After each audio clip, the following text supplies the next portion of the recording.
Hello, everybody. Welcome to another exciting episode of Main Character Syndrome. I'm your host, Cheesymanfredo, aka Alfredo Morales. I am stumbling my words for some reason. More like Drinky Slosh Fredo. Yeah, more like I've been drinking a lot. And over here in my corner, I got Julian, my co-host. Yep, that's me. I am here, and I am sober. Here, I'm queer. And we got Jimmy Protus returning back. It's me. It is I, Jim Protus, a.k.a. King Protus. King Protus. A.k.a. Jim of the Joe Kakaka podcast experience. He got the name King Protus from his mom. Because she's like, he's the king in my life after dad disappeared. It's true. It happened all just like that. Right, exactly. Word for word, bar for bar. But before we go on, I'd like to say thank you to Ben Saint for being on the previous episode that isn't out yet by the time we recorded this episode because I've been doing double shifts ever since my car caught on fire and I had the flu for a week. It's been really holding back a lot of like all my little memes, all my little meme comics. I would have had more meme comics out by now. All that stuff didn't happen. All your tiny little tackles. Yeah, exactly. I had a lot of good, funny material lined up. Yeah, I was gonna say I haven't talked with you in a bit. It's been a little bit. I didn't know that. I was curious about your car situation. Also, didn't know you had the flu. Hope you're feeling better now. I feel good. What sucks is like the day after my car caught on fire, I caught the flu. Oh, that's crazy. Right. So that was all happening the same week, and I had to like arrange all this stuff to get like a new car as fast as possible. Luckily, my family came in clutch. But now because of that, I got other financial obligations. I've been added to the financial obligation. Oh, we love it. List. Yeah, we love it. We love it when shit like that. Obligation maxing. Right. It'd be cool if like how like sometimes in games you get like honor points or like notoriety points for doing things. Like if you had like a lot of obligations and you completed them, you should be able to get like some kind of like video game like currency for that. They should gamify obligations and responsibilities. That's why I make all of those donations to like LGBTQAPP organizations. I'm stocking up on my gamer points. Your obligation. I stock up on LGBTQPP. I keep it in my fridge for later. Well, you got to keep it out in the sun. Right. It's funny trying to gamify all that shit. Speaking of games, this is not a game, but the trailer for Godzilla X Kong came out. I did not watch it. It looks freaking sweet. It looks pretty cool. So I'm really liking the direction. Trailers. You don't like to watch trailers? I don't like to watch trailers because the way that my brain works when I watch a trailer, I remember like every location and scene. So that when I watch the movie, the only thing I think about is like, okay, well, they haven't gotten to the Cheesecake Factory yet. So, like, I know that there's going to be a Cheesecake Factory scene. So I refuse to watch trailers because my brain is broken. But I just watched the new Godzilla film, Godzilla -1, and that was sick. Oh, yeah. So, no spoilers. Very excited for more, of course. You can give your opinion, but no spoilers because I got to watch it. And we're probably going to do a whole podcast about that once I watch it.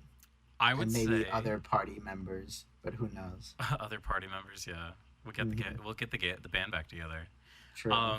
I thought it was very good. There's I didn't, like I just said, I don't watch any trailers. So the first few minutes of the movie, I was very shocked. Not shocked, but I was like, oh, this is what this movie's going to be like. And then I was pleasantly surprised throughout. And I think it has one of the best like human stories in like any kaiju flick I've ever seen. That's a bold claim. Yeah, I know. I was shocked. There was a, how like there's always like downtime between like the big Godzilla monster attack scenes. Yeah. I was literally sitting there being like, I don't want Godzilla to show up. I want more time with these characters so that I can like see them grow and like see how their relationships go unfold. It was that kind of movie. I really, really liked it. I remember having that thought about the Biolante movie. Oh hell yeah! That's like one of my favorites. I need to rewatch that. Like, hey, there's stuff happening here. Go back to that guy. I think Biollante begins in like United Arab Emirates or something, and like that's Yeah. where they're like testing the G cells with plants. Yeah, that one's Hmm. fun. That I one and gotta. fucking the I can't remember which one it is. It's the Mecha Godzilla one where it's literally just Evangelion. Like it's they call him Kiryu in that one. I forget Oh which one yeah. it So is. that one is called Godzilla X Mecha Godzilla. Yes, That's that part is of the like Millennium Era. awesome. I love that one. Yeah, yeah. I haven't seen that one. I did see Godzilla Tokyo SOS, but that was like a long time ago. Yeah, I think Pretty that's sure. like a sequel to it. Yeah, it is. It's like a direct sequel, and then right after that was Godzilla Final War. Oh yeah, the iconic one with Don Fry. Yeah. Although I'll say this, I'm very happy as like someone who got into Godzilla during the Godzilla drought, right? Uh huh. To see all this like Godzilla content. And I'm not gonna consume all this Godzilla content. Only really the shit that looks interesting. But I do like that.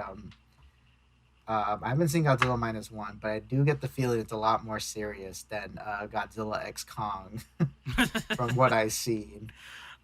So it's funny at work I was talking about one of my coworkers uh seems to have like a distaste for the Kongs like the Godzilla Kong movie, but Wow, what a I racist. was I was defending it staunchly and saying how incredible it was, like the scene when Kong picks up a giant axe, or when Kong's heart gets restarted Hmm. by a giant like car. That part's great.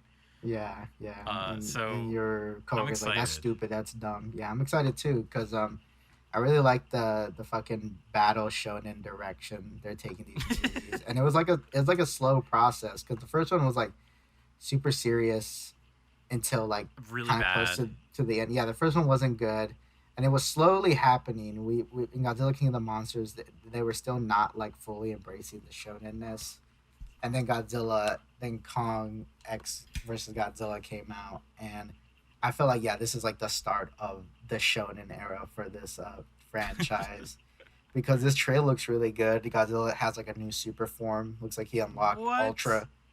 He unlocked Ultra Ego, and Kong has like a robot punching glove fist, right? And there's like a This scene where sounds they're both. incredible. There's like a scene, and I tweeted this out. I found a screenshot, but it's like both of them running towards the camera like together because there's like a what looks to be like a bigger, eviler Kong is shown up, and there's also like a Okay. a Kong society. There's like a baby Kong, and I'm like, oh yes, ooh, that's All a right. first for this franchise because there's been baby Kongs. There's been like Mighty Joe Young, but there's We've never had been Baby Godzilla before too. we have baby Godzilla. There's no baby Godzilla, but we looks like we got a baby Kong, and I'm hoping. Because the title is Godzilla X Kong. I'm hoping they're in some sort of relationship of sorts, and they're like the gay fathers of Baby Kong. Isn't it Right, called that's what like I'm Age hoping. of Empires or something? It's called like New Empire or something like that. And I really, it kind of reminds me of the fucking The New like Empire. all the subtitles they give to like the New Empire. That's what it's called. It reminds me of all the subtitles they give to the fucking Planet of the Apes movie, right? The Empire of the Planet of the Uh huh. Apes, right? I- So I, so this is a screenshot from or a video that came out. Maybe wait, this says Warner Bros, but it came out in May, so that can't be right. But it's Mhm, just Kong and Godzilla. I'll just post it here. Um, mhm. they are standing, squaring off with just a red Kong. This looks So AI generated. this guy must have, this AI must have predicted the plot. I just love the I idea. I wouldn't. Yeah, yeah. So I love the idea of like a big red Kong. there's a big red Kong, and he seems to be the threat of this movie. And they're like, he's so powerful. Godzilla needs a new super form, and Kong needs a robot fist All to right, take him out. this must also be AI generated, but it's That- extremely funny. oh no, they've been taken out. It's Sasquatch. I love the glowing eyes is so fucking funny. The glowing eyes is great because he doesn't even look like that in the trailer. He's like kind of a Uh, bald, like skinny orangutan creature. that's Yeah. pretty cool. Yeah, I am thinking people are like pulling out the comparisons of because would be like maybe the second movie Godzilla gets like another super form. Like he activated Burning Godzilla when he fought King Ghidorah, and and then he didn't get a super form in Kong v Godzilla, but it looks like we're getting back to super forms. And they keep upgrading. I hope they keep upgrading him, so he's like flying in space, and so is Kong. Kong needs to be flying in space too. Kong should just go Super Saiyan. Fuck it. Yeah, I mean, it makes sense. Like, Kong goes Dragon Super Ball taught me Saiyan. anything. Yeah, and I also kind of love how it's not okay. It's nothing like my original pitch of like how the next movie should start is that a spaceship crashes to Earth and there's like a Kong in there who could talk and it's like Space Godzilla's coming and then dies. I do like that a lot. That's what I was hoping for. That they go into then Godzilla and Kong have to go into space and they have like an epic space battle against Space Godzilla, right? That'd be really funny if that's how they just flip flop. Like, okay, this one's gonna be an evil Kong, the next one's gonna be an evil Godzilla, the next one's gonna be an evil Kong. Everyone knows the term jumping the shark. Is there like a Yeah. reverse? Is there a reverse term? Because I feel like when this series jumped the shark, it became incredible. Like Godzilla vs Kong could be pointed to as like a terrible, awful movie in like so many regards. But I love it so much, and I think it's wonderful. And again, like I didn't watch any trailers. I don't know if they teased it, but the surprise of Mechagodzilla near the end of that movie was so wonderful. I was so happy to see that. Okay, so It's like let's call it like gilding the lily. Like and normally that's like a Gilding the bad lily. thing, but here it's like Um, no, I love it. here's a phrase I've been hearing where I've heard this phrase before called growing the beard, and that's Oh, in yeah. reference to next generation Star Trek. Because Oh, the yeah. was one of the characters. I don't know what they're called. I never seen the show, but I've Data. heard people say No, I'm that. kidding. No, not Data, but one of the guys who grows a beard, and as he grows the beard, the quality of the show improves. You're thinking of Lieutenant Riker. Right, exactly. So Oh yeah, people do call it the opposite of jumping the shark. I think it's similar to like when like a manga like kind of like how it is at the start of the series is different how it currently is, right? Because hmm they created some sort of new tonal shift, right? And Yu Yu Hakusho is a really good example, I think, of that. I Oh, I, yeah.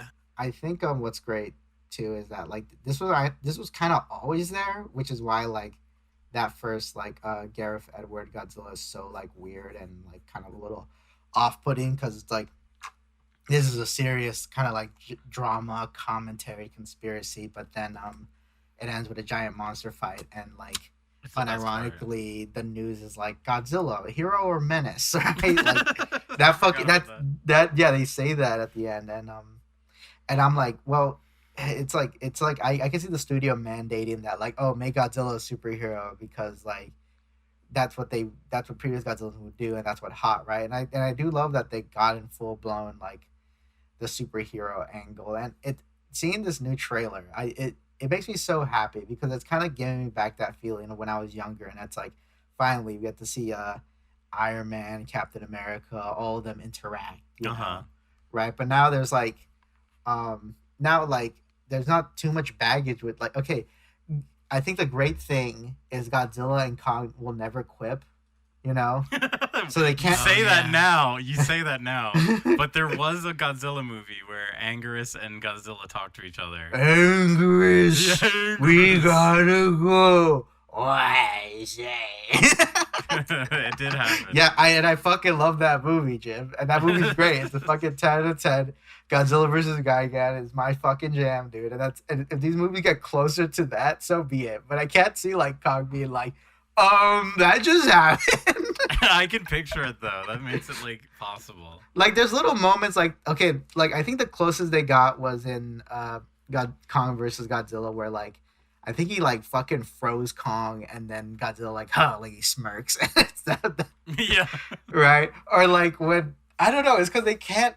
I think because it's hard to like, and I'm kind of glad that it's hard to like kind of portray them as being like kind of like quippy or trying to come off as clever because they're big dumb animals, right? And so all they can really do is like the kind of badass kind of like like cheesy scenes, like when Kong gets his heart jumped and he sees Mecha Incredible Godzilla and scenes, I think you mean. yeah, and he like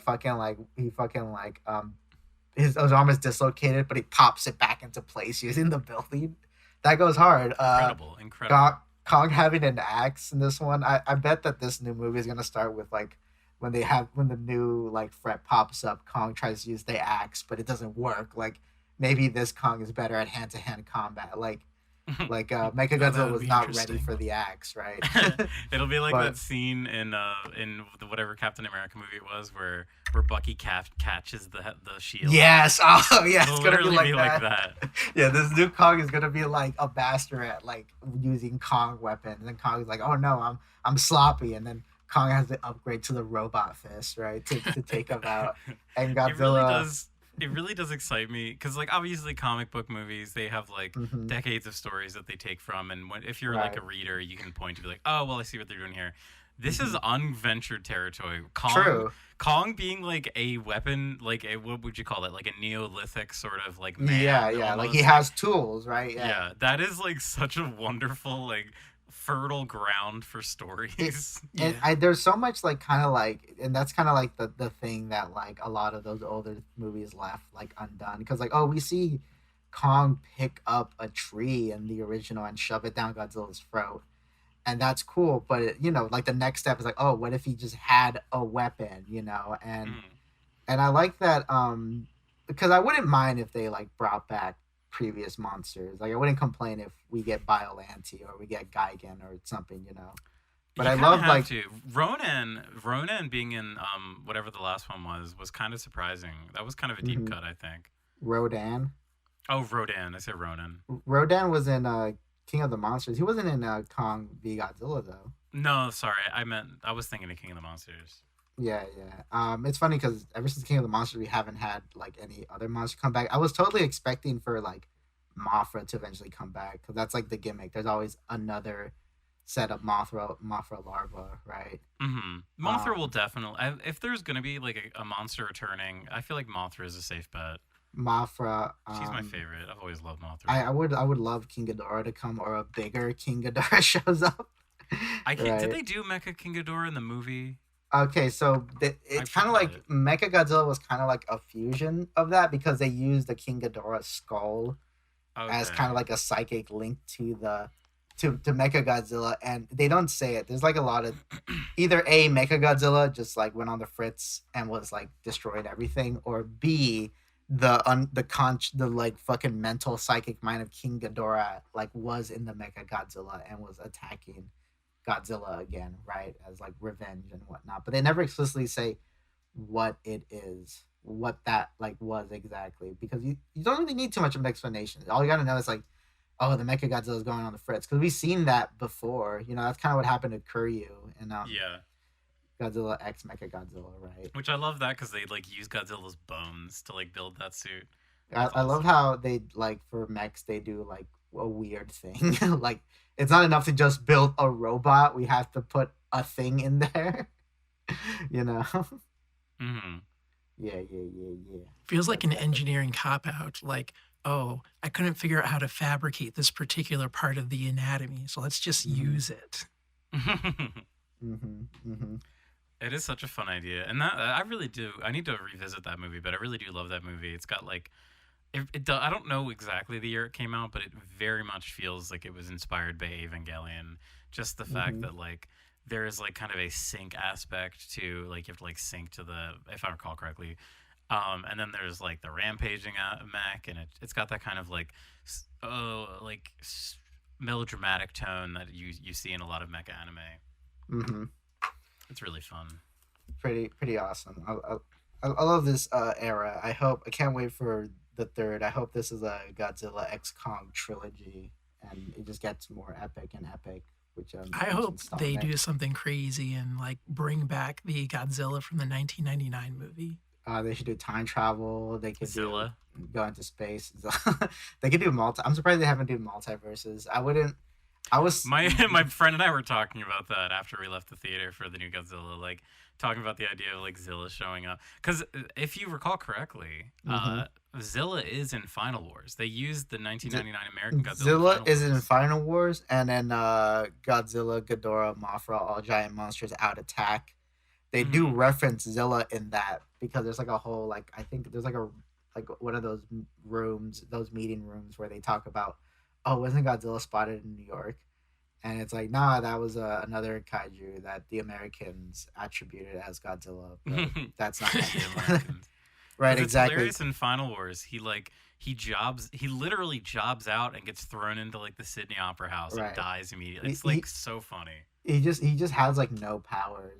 It's funny that like due to like the trailer, I've been a resurgence of people saying that like, oh yeah, Kong could have totally kicked Godzilla ass in this moment, yada yada. And it's kind of like I feel like people are thinking about this wrong. Like, no, the appeal is that Kong isn't as strong as Godzilla. That's what makes him charming, you know. He Exactly. he has to keep up with Godzilla, and that makes me root for him. You know, like, oh, Yeah. he's a big strong ape. Sure, there's a lot he can do, but like the fact that it kind of humanizes him, and I'm okay with like the monsters having these like very like relationships. Like you're forced to subtly treat because they can't speak, so everything is like Yeah. visual, you know. And it's And like, damn, like all it took for me to like MCU characters is if they shut the fuck up. Like, and it's true. Like Kong has, at his core, been kind of a tragic Mhm. character since the start. Like True, yeah, he's very happy in his like native land. He's abducted. He's chained and ultimately killed in a place that he's killed in a world that he never made. So I like the idea of him being like this continual, perpetual underdog. It's exciting because also in my brain, just because like I've seen a bajillion Godzilla movies, Godzilla is Mhm. this unstoppable, unkillable force. Like right, I know exactly, that Godzilla is super powerful. That's why it's more fun when Kong gets like, it's like the like make him bleed scene. It's like he bleeds. Like right, that's how I feel when exactly. Kong gets a good hit on him. It's like dare I say, Kong is Vegeta and Godzilla's Goku. Like, Yes, 100%. yeah. And once you see it like that, it's like, oh, I Mothra is don't. Chi Chi. Right, exactly.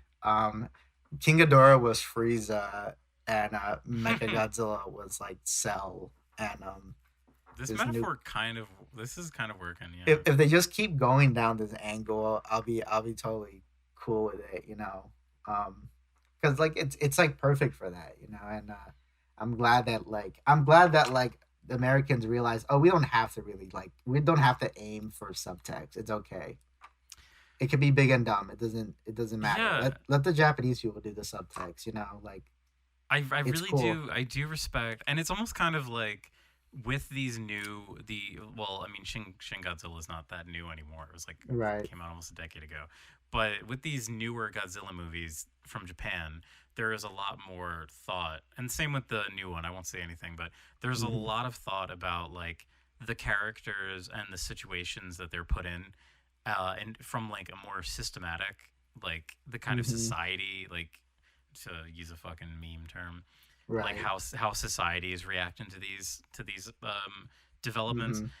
But I also like I don't know. I legitimately think that like this kind of big stupid explosion is part of like modern Americana, Hmm. and we should kind of embrace it for what it is. Like a wise Annie-tuber once said, there should be no such thing as guilty pleasures Sure. because No, there. you should just own up to what you enjoy. And if you enjoy No. seeing Godzilla and Kong beat each other up, it's like I'm not gonna complain. Yeah. Can Which you not? Anituber said that? Because I feel like they all say Uh, yes to the guilty pleasure. uh, one. the Golden One. Witch, The Golden the Witch. first Trixie the Oh, Gold. That was movie. like one of my favorite all times. Greatest Golden Witch I don't quotes. remember that. I guess I'm a fake fan. Yeah, you're a fake fan.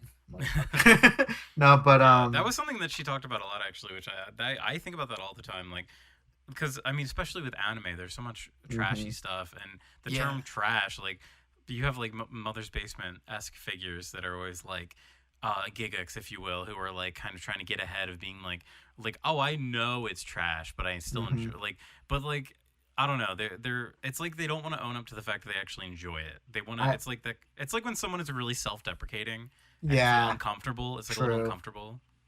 No, It's like I fuck with that so much because it's like because I saw a quote too with the trailer saying like this looks so fucking dumb. I'm gonna watch this day one. And it's all like, can you just say you like it? Can you just say, oh, this is really fucking cool. I like this, right? Because it's yeah. like I think it's kind of like there's gotta be a better way to describe what I'm about to say. But there's like I feel like not to like suck our own dicks, you know, not to like pull down your pants and suck all of us off right now, but we we could like the way we talk about like we could we could talk about movies all the same, you know, like we will never say something like, oh, you know, this is meant for kids, you know, Mhm. Yeah. right?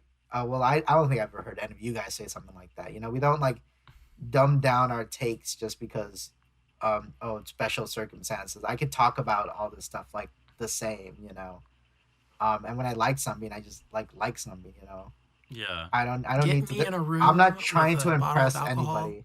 and I will speak of Elmo and Grouchland in the same hushed tones that I speak of The Godfather.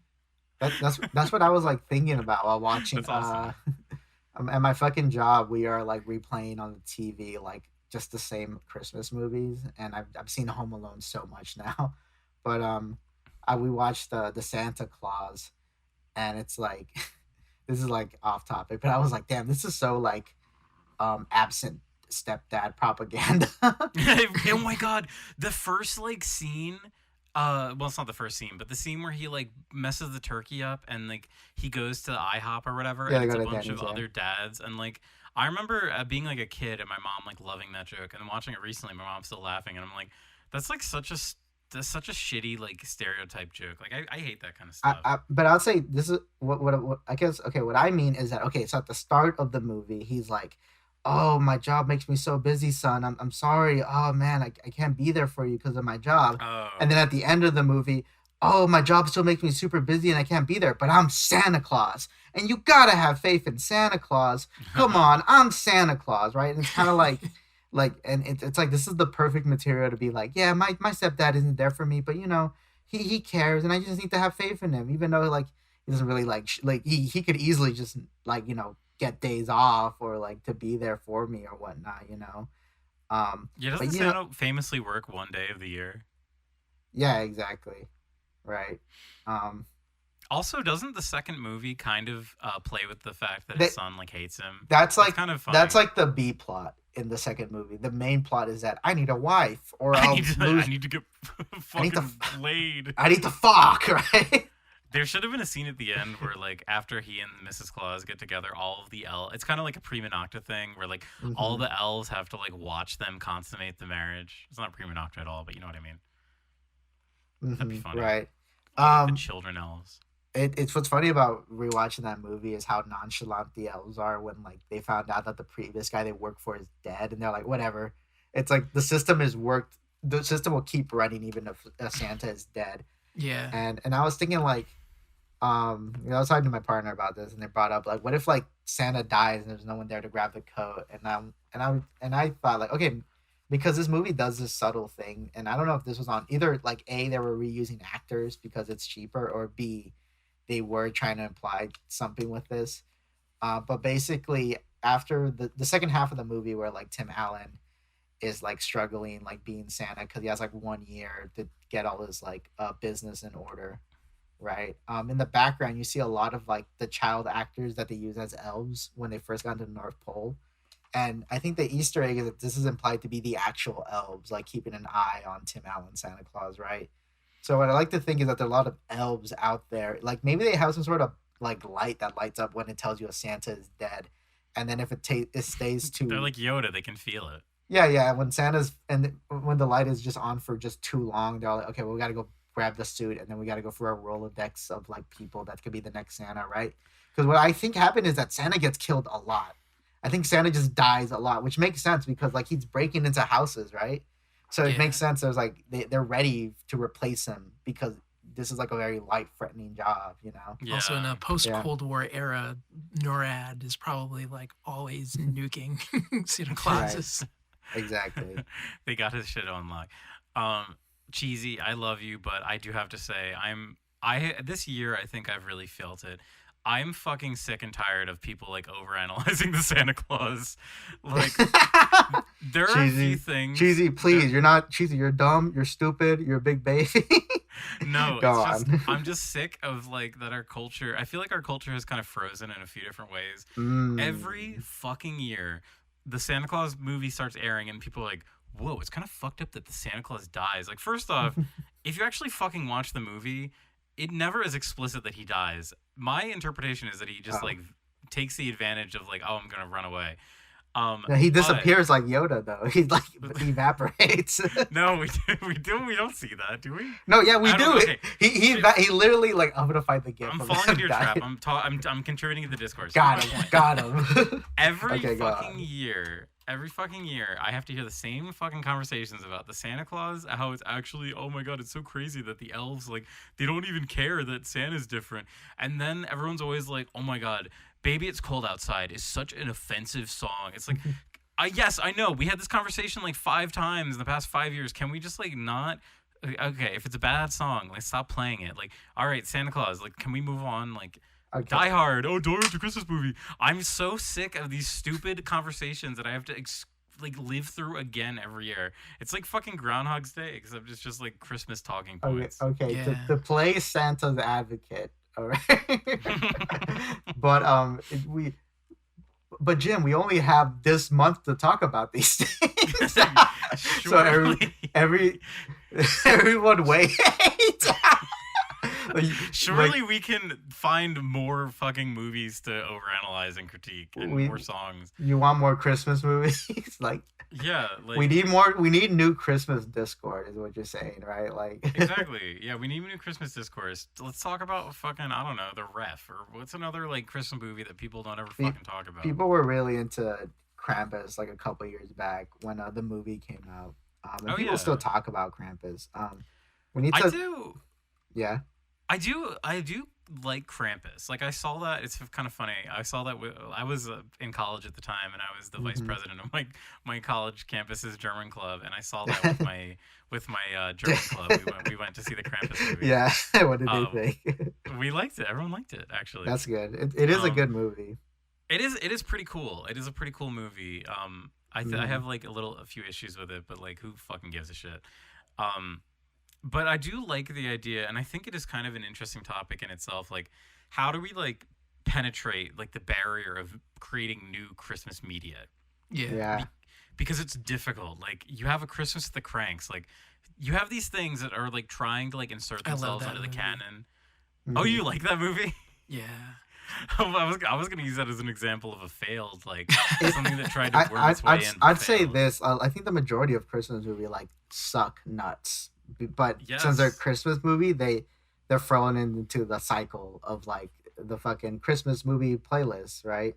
Yeah. Like I remember last year we were very much in the private server we're all in. We were very down to like just watch all the Rankin Bass like stop motion movies, and I'll say this: most of them suck nuts, right? But since it's like, they're older, they became part of the canon, the mythology of what is Christmas. It's like we're stuck with like subpar things, to be honest, I think that might be true for everything.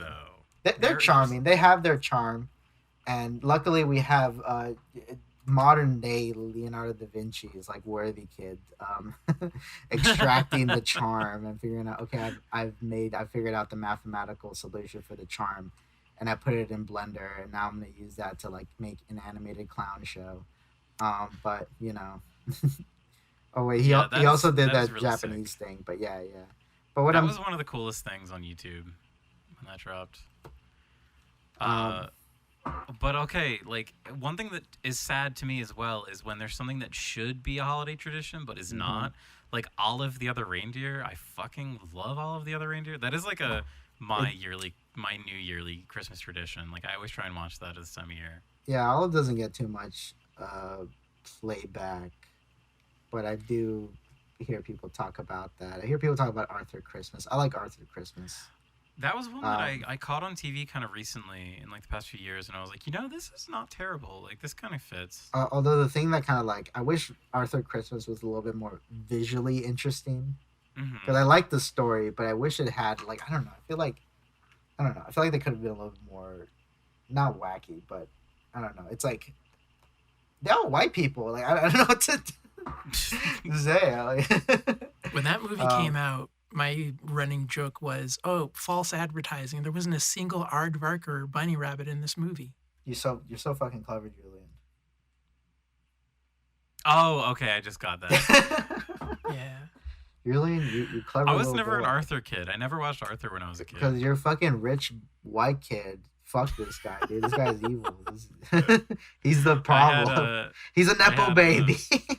I had Barney. I had, well, I don't even know what other I had shows I Barney. I watched. had a Skinamax. I had HBO. No, Zabufu was not one. I had Crash Box on HBO. Yeah, I was watching Aeon Oh, I love Flux. Crash I was Box. watching Liquid Television. No, I'm kidding. That I was- did have an Aeon Flux phase when I was in high school, though. That was pretty It rad. was really cool. You walked around in the Eon Flux trench coat. I don't know what they wear in that shit, but I No, assume they wore I trench dressed up like coats Aeon Flux. I wore her In the- skimpy in- bikini in the thing. bikini. Her leather dominatrix. What do you think of the Eon Flux movie that came out years ago? It's not the best. It doesn't really capture like anything about what I enjoy about the original series, Mhm. but I it's like kind the of neat video that they game made it. though. Mm-hmm. Was the video game based off the movie? Yeah. I've never even seen that. That's very interesting to me. I remember the movie Ultraviolet. I And do always, too. I always get I- that and Eon Flux confused, like because they're both very. I think that they're both like they feel similar to me in my brain. I can see that. So, okay, funny thing. I don't know if you ever had this experience when you were younger, and like nowadays it's so easy to look up anything, but back in the day you had to like go on a computer and like know what you were looking for. But I Mhm. remember when Ultraviolet came out, my uncle like was like adamant that it was like part of the Resident Evil series. Yeah, And- that's such an uncle thing to say. And we watched it. I watched it over his house once, and I was like, I don't see any connection to Resident Evil in this at all. But I didn't hate it. It was kind of. It was. I enjoyed. I saw that Ultraviolet. in theaters, but I don't remember anything about it. I'm jealous of your remember uncle. one We need to gag. go back to those days. Remember the ending fight where like she sets her sword on fire and that works or something? That's like the weakness or something like that. I know it was based yeah, on like a Dark Horse comic, and this was during that like after Hellboy, they were all like, "Oh, what other Dark Horse properties can we make into movies?" There was one called Hellboy. There was one called Pathfinder about like a white guy that's raised by About a D&D indigenous game. people, right? That's interesting. Yeah, and I remember Yeah. they made a Priest movie, but I can't find any coverage about it. Huh. about what? Priest? I'm not familiar. You guys remember that graphic novel, Priest? Oh yeah, what do you mean Preacher? Priest? No, or not preacher? Preacher. Priest. I Oh, wait, Priest okay. sounds I've familiar, never but you heard gotta of be this. specific. I think. I've never heard of this before, but Oh, when damn. I'm Heard it. reading the, so here's a screenshot, or I can't help but read that as resist. My brain wants to read this as resist. There's a Priest Mawa. Oh, Priest they got make into a movie. Oh, okay, gotcha. Yeah. Actually, I do remember the poster for the Priest movie. The Priest Manwa looks fucking sick. Priest is one of those names where it's like, yeah, we're gonna make a badass kind of like, Oh, that looks awesome. like fucking with religious aesthetic, Christian aesthetic kind of shit. Yeah, I don't know. This looks too like it feels like noise. You know, like oh this blends in with a bunch of other things that came out during that time. You know. I hate to be that guy, but looking Okay. at the way his chest is drawn, I'm really getting some what's that fucking JoJo ripoff comic? Diesel. Diesel. I'm getting Diesel. Diesel vibes from this character design. Real I hate to Diesel say it. vibe. They should bring back Diesel. Oh my god, you know how much it would explode for like 1 second on Reddit. Right. Yeah. You should rewrite the Diesel reboot. I think. I mean, actually I shouldn't say this because this is one of those things that like once you say it out loud you'll never do it. But I wanted to for years do like a Diesel fan dub with a bunch of like the JoJo tubers that I know. Oh, that'd be cool. Of the comic, but it's just like too much effort, and also I couldn't be bothered. Mm-hmm. But it's one of those things. Maybe there's one now, but I was surprised that there was never a Diesel fan dub. I think there should be like a Diesel redraw, like That would per be really project, cool. Right, everyone gets like a page maybe, or I think a Oh, page like should that be Simpsons Akira thing. fine. Yeah, everyone gets Oh, like a page. Barkira. Yeah. Everyone gets a page of like Diesel, and you just gotta draw it, and you can't change the dialogue, and you can't like you know you can't change too much. There has to be a consistent kind of like flow with the dialogue and whatnot. Although you could heavily change the art style and the paneling and everything, right? So I looked up on YouTube right now, Diesel Comic Fandom. The third result is the Amazing Digital Circus. That's that's what you wanted, right? That's what you were looking for, dude, right? I love it. Oh god. Wait, let me. All right. All right. All right. Okay. I wanted to come on. I wanted to aggressively steer the conversation to how aggressively steer about some shit that pissed you off on Twitter, huh? New bad, old good. No, actually, okay. I was curious if you wanted to talk about all the drama from the new H bomb guy video. Oh yeah, I'd seen all of it, but the conclusion I have not, because I've been watching it with like my partner. Because we started last night. We saw halfway through it. Because I heard of all the stuff about, what was his name, James Somerton or something. Yeah. Yes. Yeah, and so. Yeah. Okay, sorry. No, keep going. I was just gonna say that like I wanted to like at least hear the stuff about the internet historian, because I heard about that and I thought that was I'm like, there's like a laundry list of creators that it's like can't wait for their downfall. Haha. Yep. Okay, I'm in the right fucking place because Nice. I've always, for years, had a very bad vibe about the internet historian and was always very surprised how Mhm. many people enjoyed his stuff. And this is one of those, like, I feel like validated moments. Yeah. Because, like in H Bomb Guy's new video, if you haven't seen it, Mhm. he basically unequivocally just plagiarizes an entire article and into a video. Mhm. And I don't know, like there's so many things I like. James Somerton, that guy sucks. Like Mhm. also like extremely shitty, arguably more shitty than an internet historian. But I felt like internet historian was the one that I wanted to discuss more in like this setting, Mhm. just because there's so many like little weird things. And like, so in H Bomb's video, he brings up how like he definitely was part of like the anti SJW sort of like, what do you want to call that, reactionary Yeah. side of YouTube, and has had a bunch of videos he's deleted. But to me, even like the fact that his image, so clearly he was like using that old Polish guy as like his icon, because Right. like there was like this Polish guy with like that was in a bunch of like stock photos. And I just think to this day it's very weird that he still uses that guy's likeness. Like I find it Yeah, I hate that. I find it really upsetting that he It does is. that. I do. That.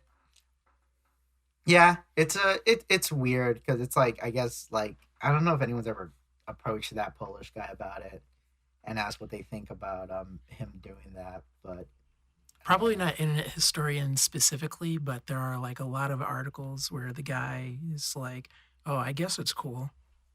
yeah, I wouldn't be it's surprised. one of those things where he's too disconnected from like the our internet to understand like the implications of it. But like, so in a way, like, should I even give a shit? Like, if he doesn't care, should I care? Yeah. But in my perspective, I find it to be like, it just kind of goes along with a lot of awareness that I think people should have now, being on the internet, of like how likeness is very like it should be treated as like sacred, and like Yeah. it shouldn't. I don't know. Like I was even so for years, my podcast, my JoJo podcast, we used just a screenshot of the main dude from part 9, or for part 8 rather, as our logo. And for years I like felt like weird guilt about it. Like I had it redesigned like I think a year or two ago to be like my co-host face, our avatar's faces. But yeah, like I don't know, just having that associated as like our main image, as something that like I did not create, even though it is like a fan podcast kind of thing. Yeah. I felt weird about that, and that's like a human, like an actual human man, and it's not even that he's using it as his logo. Like in the video, which I don't watch his videos, so I didn't know that until I watched this H Bomber guy thing. He like animates the mouth of him talking, so it's like he is like using that as like his avatar through and through. I don't know. I just think that's really weird. That's why I never clicked on any of those, because it always gave me the impression of like not actually being what it's supposed to represent itself as. Like when I hear internet historian, I'm expecting more than like what the Payne Herald face implies. Like, you know, like Exactly. I think Internet Historian only has like 3 good videos. And like I really don't think anything. He has like a side channel. I don't like nothing on his side channel. I don't think it's anything like worthwhile. I don't think like I don't know. There's always something kind of interesting, and maybe this is like um I think the dead giveaway. Okay, this might be too much for me to say. This might be like, oh, there's no way you can expect everyone to be consistent. Like, but I feel like sometimes there's something weird about like if someone feels different in their scripted content than in their like casual content, you know? Uh-huh. Yeah. Right? Because like I don't know, like I'd watch some of the YMS streams, and he's very consistent with his scripted content, right? Like there's not much of a like a difference, you know. Yeah. And like I think that's the same with like Pan Pizza too, even though like I feel like Pan Pizza like is not, even though Pan Pizza is kind of like just how do I say this? He's not that talkative, I guess, on his podcast or something like that. But there Yeah. is like a consistency. But I always felt like there was a weird like inconsistency with like the way this guy does like scripted videos and his casual stuff, right? Like he'll say something, and in my head I'm like, that's very interesting. He said that because I got a different impression from his video, and like now that makes me wonder if like maybe because the other because like I did like the cave video, but now it's like, oh well, it's plagiarized, and what made it good was anything that was good wasn't his own, right? I guess if you like the animation, but I feel like I'll say this: the only reason anyone would like any of those animation is if you like already like Wendigoon or all the other like cameos he put on there. Like if you already like those guys, like liking that animation isn't hard. There's nothing about that animation that like makes me impress. You know that Oh, make is that who that is? Is that what he does? He puts like yeah, they're all other like YouTubers. He had like he had fucking Rusty Oh. Cage. He had I suspected that those were Wendigoon. stolen photos, but He had he's friends with Mo- all those guys. Yeah, he had Mudahar, right? Like those are all like his buddies, and yeah, he puts them in there, and I think that's the only appeal of those animations is like, oh look, it's Wendigoon dying in a cave, you know, right? I don't want to like make this like blown out of proportion, but there was a famous or infamous rather animator who or Twitter artist who like ingratiated Cheesymanfredo. himself. No, he ingratiated himself with a bunch of other artists and like kind of used like a shared artist universe to like build Mhm. clout. And I that's the kind of vibe that I get when I see, and it's not just like internet historian with these like Photoshop videos, but like so many times in like uh the formerly known as BreadTube. You can and say those John people- Bob. It's fine. It is, yeah, I'm referring to John Bob here. right. Yeah, we're not gonna he who must not be named John Bob. Like, what are we? What is this? Go on. But so like same with like how breadtubers or people formerly known as breadtubers, whatever, they'll have like other breadtubers do voices in their scripts. I always got this kind of like, I don't know, I just get a weird vibe with that. It's almost like they're trying to be like a kind of like Mean Girls club where it's like Yeah. Yeah. it's very much like what's the kind of word where you're like putting out like, oh yeah, no, I fuck with this person, like, oh no, this person is on my scripts, like I fuck with them. Mhm. And it's not ever explicitly said, so maybe that's me just reading too deeply into it, but I don't know, it always kind of like it's interesting when like the drama starts to flare up and you see like who takes whose side. Like the whole Mhm. Lindsay Ellis thing was kind of Yeah. like a really funny example of like people just being silent because they were afraid of the consequences. Mm-hmm.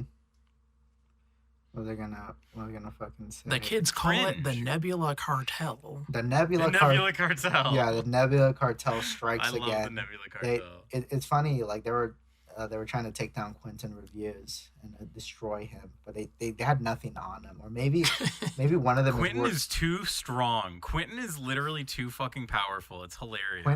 Quentin just, they cannot take him down. You can't stop. You can't quit the Quentin. It's not He's possible. like the Kung Fu Panda, but he doesn't know that He's like the it's already Goku inside of- him. He's the Goku of Red. Yeah, like I don't know. I've said this before. Hey, This- you're pretty strong. Want to be internet friends? I've said this before, but I know that we talked about the whole like they were targeting like Quentin and whatnot. They had nothing. They had nothing that would turn the tide. You know, it's just like, oh, he was awkward in a DM once. Like if you guys have anything serious, please say it, or maybe they Yeah. just, I don't know, they're in too deep Was James Somerton part of Nebula? No. Oh, was he? Oh, he wasn't. Oh, He frequently like made allusions to the fact that he didn't really have a support system outside of his collaborator. And every time the Mm. money would dip, it would be like, oh, if only, more people cared about LGBT If creators. only people cared about LGBT creators. Oh my god. he's a really interesting one too because I remember it's so in H Bomber Guy's video he describes like the way that he discovered James Sunderland Mm-hmm. and like his experience was very similar to mine where I found this guy. I was like, oh wow, this guy is like very prolific. He makes a lot of like very Mm-hmm.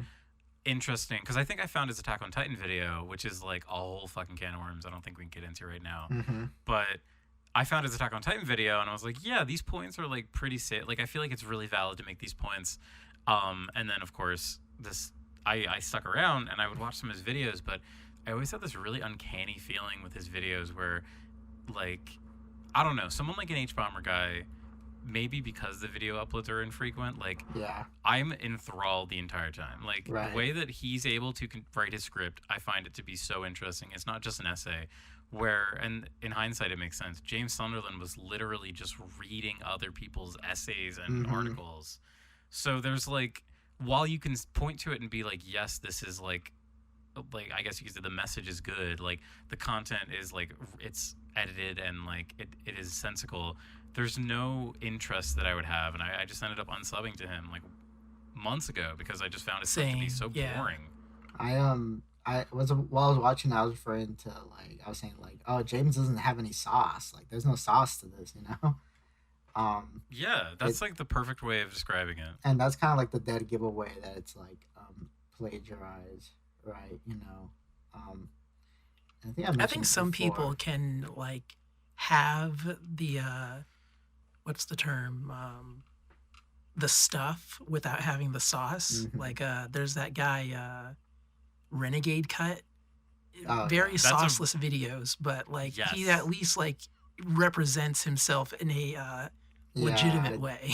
Yeah. When he speaks, like I understand that he has like a lot of deeply entrenched opinions. Mm-hmm. Like it's very clear when I watch a Renegade Cut video that it is like coming from like a very personal place. But I would also agree those videos are quite sauceless. Yeah. It's funny because like when this H Bomber Guy video dropping, I wouldn't be surprised if there's like a bunch of million different video essays right now, like deleting their video right now because they're like, oh fuck, we didn't get caught, but we just might because I because feel like really validated though because for the past few months, like all over Discord, I've been shit talking video essayists. Now everyone yeah. knows why. yeah, Thank you. And so also he does. You haven't seen the conclusion, Cheesy, but H Bomber Guy does recommend a few other video essayists. And, I saw that part. Okay, that was some before of the the ones that conclusion, I think. Yeah. And like I don't know if I'm just like a hater or if I'm just like too old, but like Mhm. some of the newer people who are around, like I just cannot get into like Yeah. Shanasphere. I feel like Shanasphere is like extremely sauceless, and I know that's gonna sound strange because to me it's like, and H Bomber Guy kind of makes a joke about this. He doesn't say Contra's name, but like basically like ContraPoints kind of reinvented like how people present video essays, and Yeah. to me, like when I see a Shanasphere video, I just think like, I wish I was watching a ContraPoints video. Right now. yeah, some recent people have not been too interesting to watch, you know. Who's that one? This is just me burning at bridges, I guess. Noah Samson. I fucking hate him, and I don't know why. A few of his he's videos are alright. okay, but I don't get excited to watch Noah Samson. I feel like the majority of Noah Samson's topics are always like current bad thing of the week that's happening on like TikTok or YouTube or Twitter, right? And Yeah. it's kind of like, oh, reactionaries on Twitter, oh, reactionaries on TikTok, oh, reactionaries on YouTube, oh, Yeah. reactionaries, like he's like rotating, and I'm like, I mean, I get it, you're trying to like make as much money as you can, sure, right? And people like that, people eat that shit up. I'm not me really. I'm like past that phase. I think it's more. That's of a how I younger feel about person Stephanie thing. Sterling. Like, if Mhm. all you watch is Stephanie Sterling, then you're getting like an enriching experience. But if I- you're actually like out there and like reading news, you don't need those videos. Exactly, I yeah. feel like um and this got brought up last episode, but I didn't have anything to say because I didn't watch it at the time. But Ben Saint did bring up the recent Defunct Land video, and Oh he yeah. was all like, "Oh, it's too artsy," and I'm like, "All right, well, I'm gonna check it out." And I watched it. I started watching it, and then I had to stop watching it. Just like 5 minutes, and I had to stop watching it. It's like, no way, really, dude. And it That's made a me new think, like, record. same. Everyone I had the usually same says like 10 reaction. minutes in. I tweeted I tweeted 5 minutes. I tweeted 5 minutes is all. I just checked right now. I made it 5 minutes. In.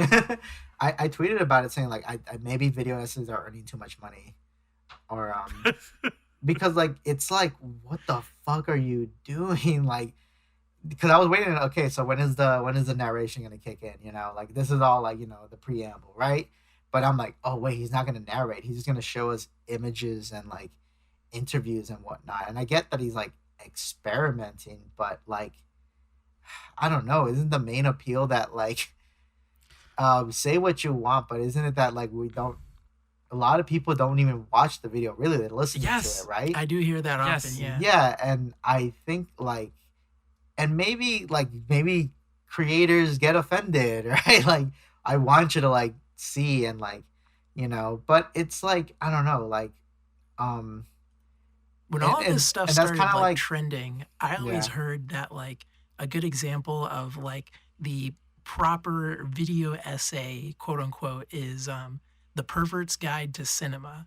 And as we get further away from that as like a baseline example, I get really sad Pervert's Guide to because he's Cinema. doing like all of these composites, so like the films he's talking about, Mm-hmm. but like the focal point is always like the actual essay content. Mm-hmm. Right.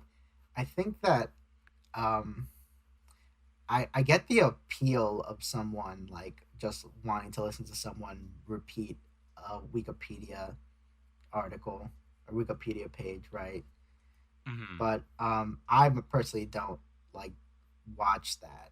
There's been stuff that like that's close and similar that I watch, like when someone's like reciting the history of a specific Ninja Turtle character, right? You know, but like I don't know, that's like so passive, like, and that's kind of the thing. Like I should are people like I don't know, because I hear people the way they talk about the H Bomber Guy video. That is kind of like one of those videos like I feel like I'm like listening to, but then I'm like turning over to look, you know, Yeah. right? What? He does a really good job at like.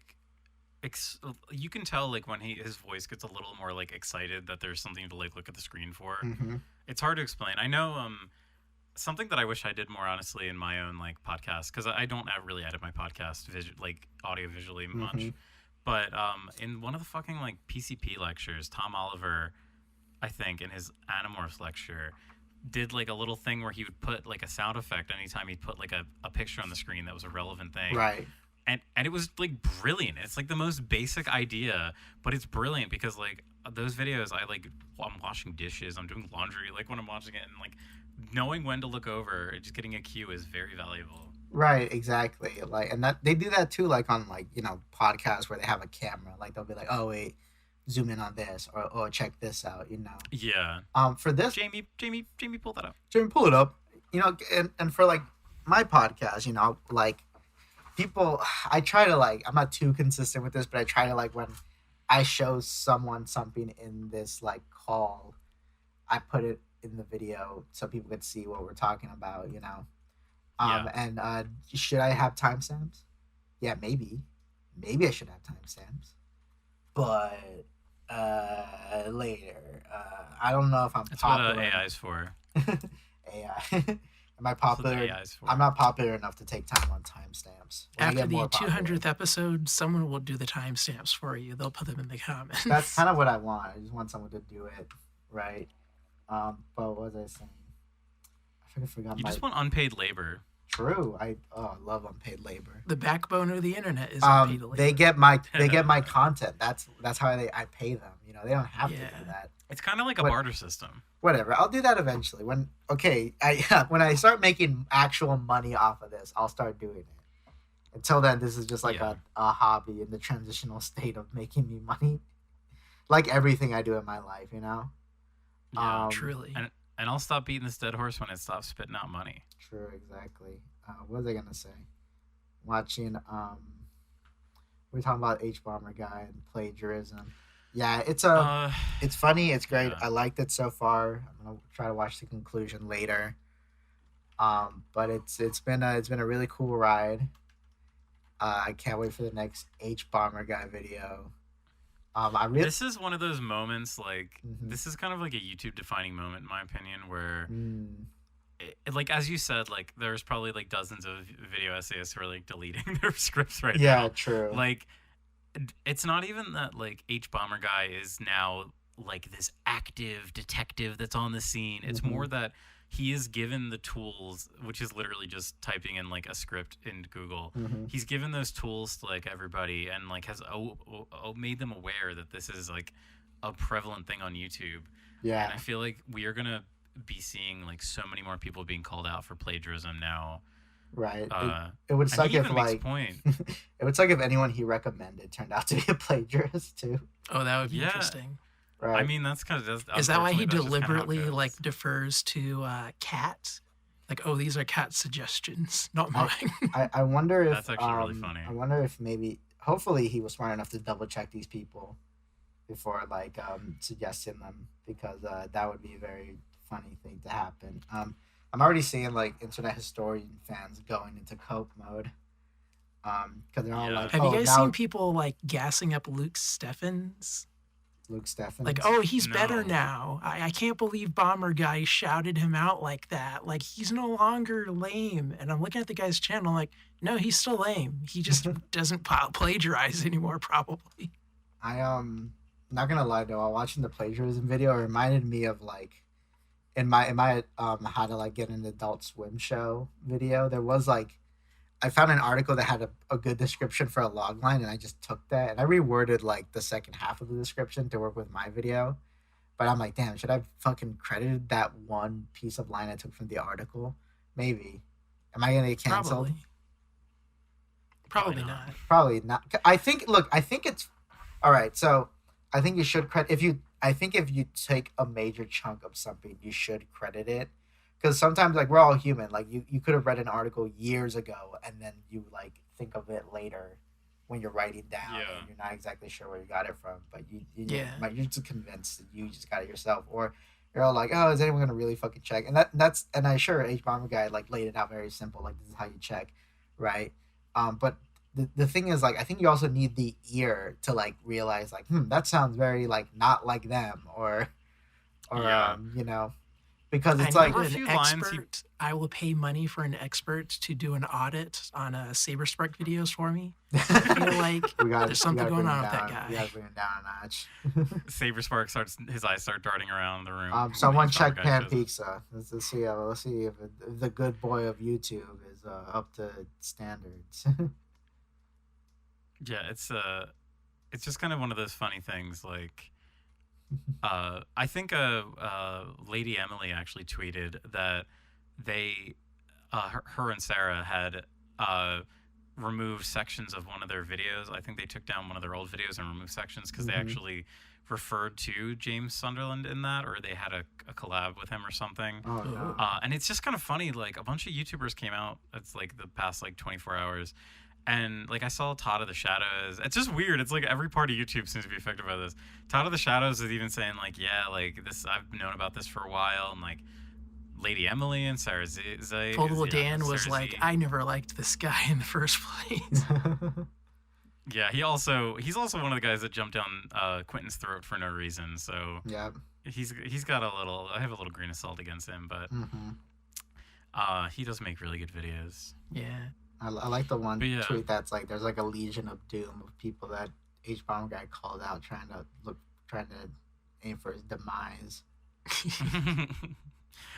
It is very funny how I don't know. I think it's funny how H Bomber Guy was when he first was on the scene. A lot of people would like clown him, being like, "Oh, like he's balding, like oh, like SJW." And more than any other creator, I feel like he's been able to like counter that any sort of like like, because the one guy like called him like a twink or something in the video, and every time H Bomber guy like claps back at someone, I feel like it's like really strong. It never comes across as like try Fucking, hardy or fucking saw on cringy. another Discord server people getting mad that he said that. Like people who like him, but they're saying that like, oh, I don't know if you should have said that.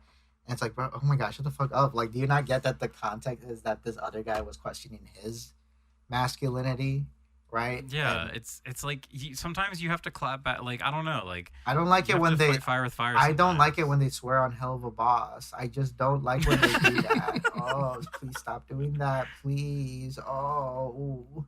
I just saw a tweet right now that's like, I'm not gonna watch the H Bomber guy video because all I need to know is that he's cool with Hassan. So, yeah, he's all like, H Bomber guy doesn't like plagiarism, but he's friends with Hassan. Okay, gonna throw that out the window. Oh my god, dude. Should have fuck. I don't know enough about Hassan to believe in He that. gets the accusations of not like making content transformative when he streams.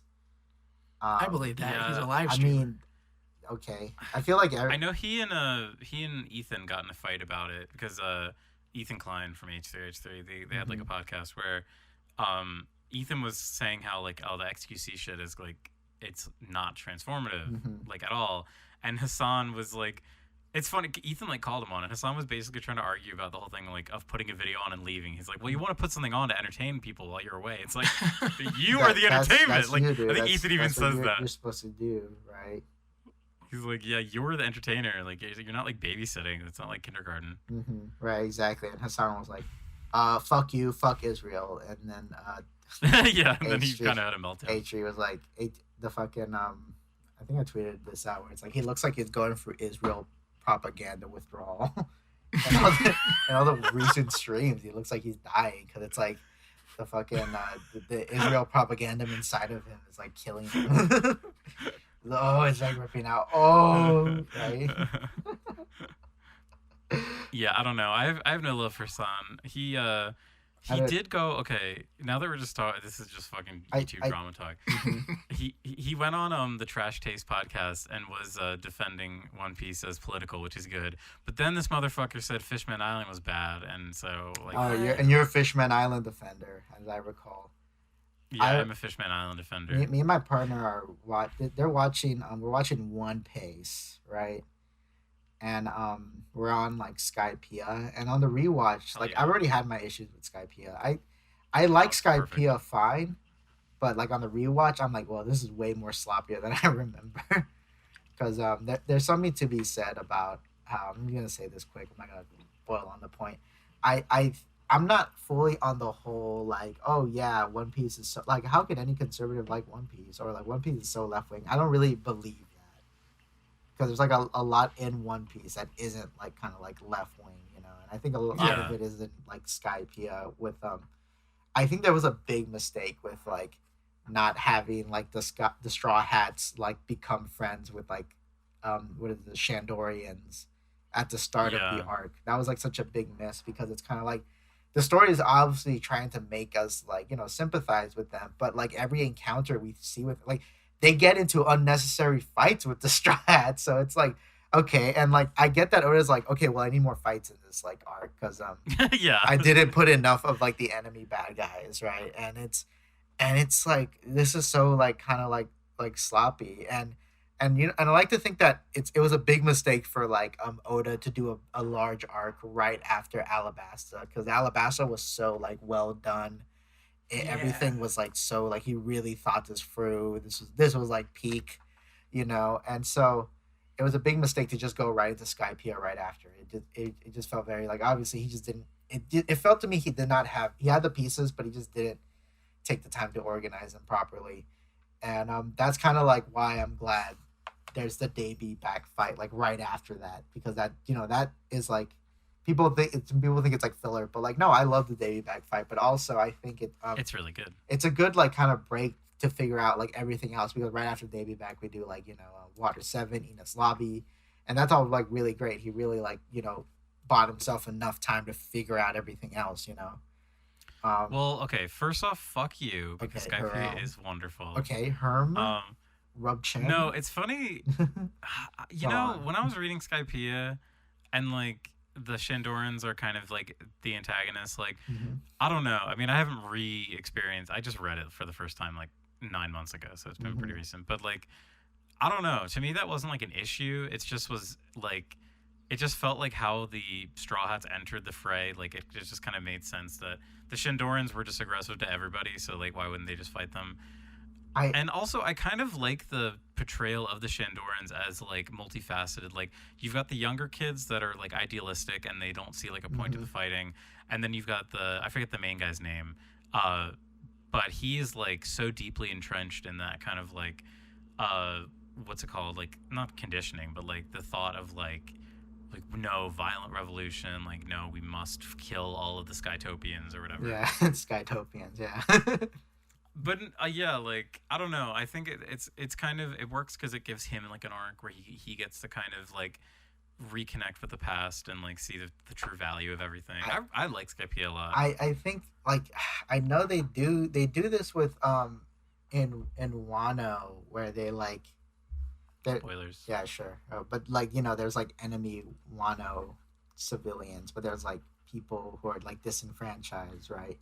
And it's like I just needed like I don't need Luffy to become friends with fucking what's his name, Wiper, whatever.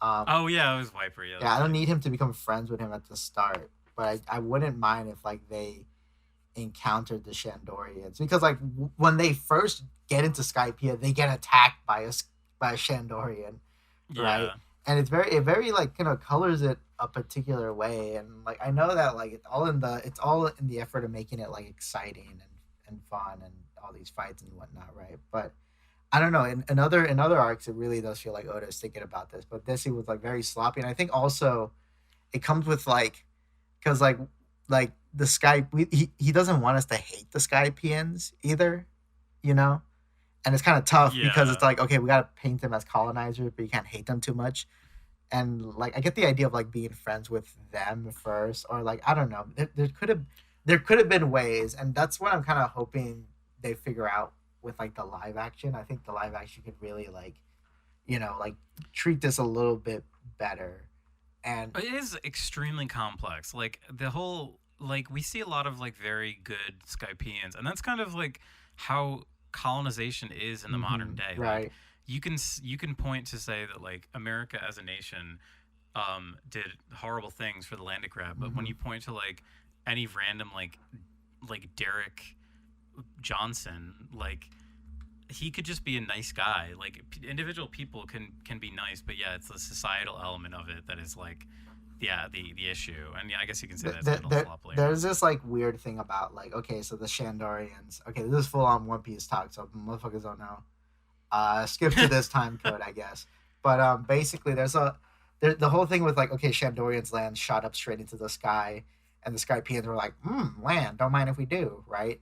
But Mm. also the Skypians are like kind of like all their resources is just stuff that like shoots up from the surface, right? And then Oh yeah. they're also being oppressed by like what was basically like a gang takeover of like their ruler, right? And it's like we want to like he kind of like didn't it's very much like I mean I don't want to say Oda was trying to both sides it, but it's kind of like this weird both sides, and I'm also not the biggest fan of like the story of like Nolan with the Oh, I love I that. feel like it's too like kind of like I think it plays too much on stereotypes of like indigenous people being ignorant, and being backwards. I really don't like that. I did feel like this reads You like can a say that. Tezuka manga. I Yeah, Tezuka also had with Tezuka I could like let it slide a little bit more because like he was yeah, I mean I'm not gonna expect It anyone was a back then. different time. It was a different time. Kimba is like unironically super racist because it's like he's trying to civilize like African animals, and it's very similar to that fucking what's the name of the fucking that one elephant who's like king, like that has like the same plot too of like oh he's trying to civilize African animals, and it's so yeah they could have thought of that shit a lot better. Um, that being said, yeah I don't know, I think there was a lot of sloppiness with Skypiea. I don't think it was boring. I thought it was pretty engaging. Um, but aside from that, like, um, I don't know, because I could kind of tell, like, what is seems interesting enough to like I guess to a non One Piece fan because my partner's getting into One Piece and it's very interesting to see and how they react to like certain things, right? And like what they get super invested on, right? Like they were also crying during fucking Nami like being like, "Oh, Luffy, help me," right? Like that scene, and Yeah. I teared up too because I was like, got reminded of Peak.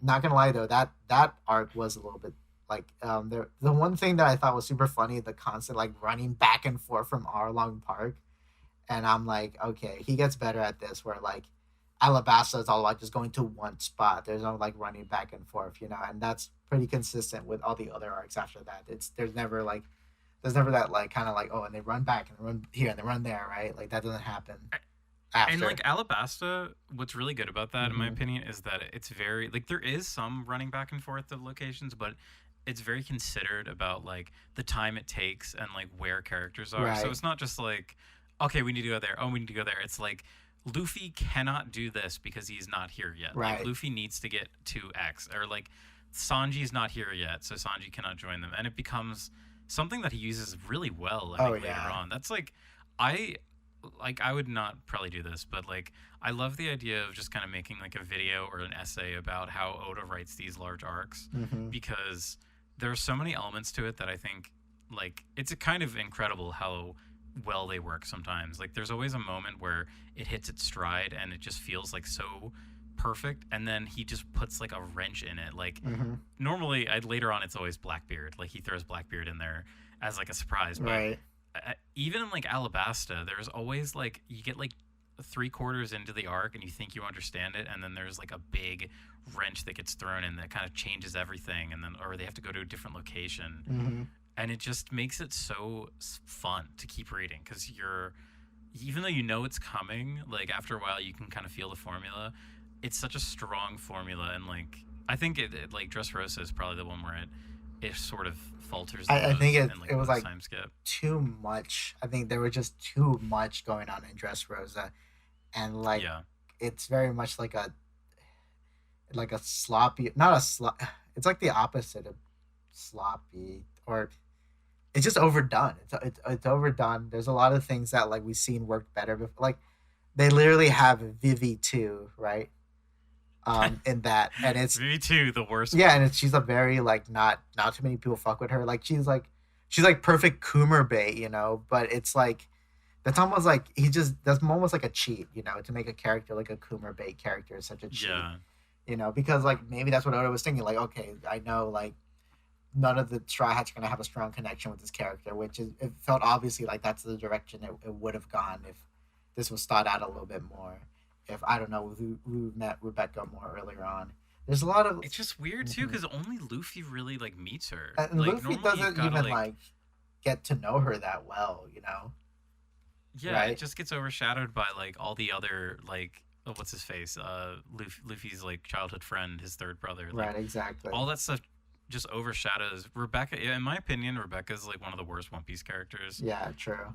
because how she's utilized by Oda, and also like I don't know, like so I am just at the beginning of Wano. That's how Nice. like I'm at literally chapter 2 of Wano, Hmm. and there's like a little chapter before that, or a few chapters where there's like the grand review or whatever, or reverie, whatever they Hmm. call it, and you get to see all these characters that you love from like Drum Island, and Hmm. like Vivi's there, and then Rebecca was there, and I was just like, you don't belong here. Like, The, go fucking home. during Go back. during that part, they were obviously trying to parallel Rebecca with Vivi, and Yes.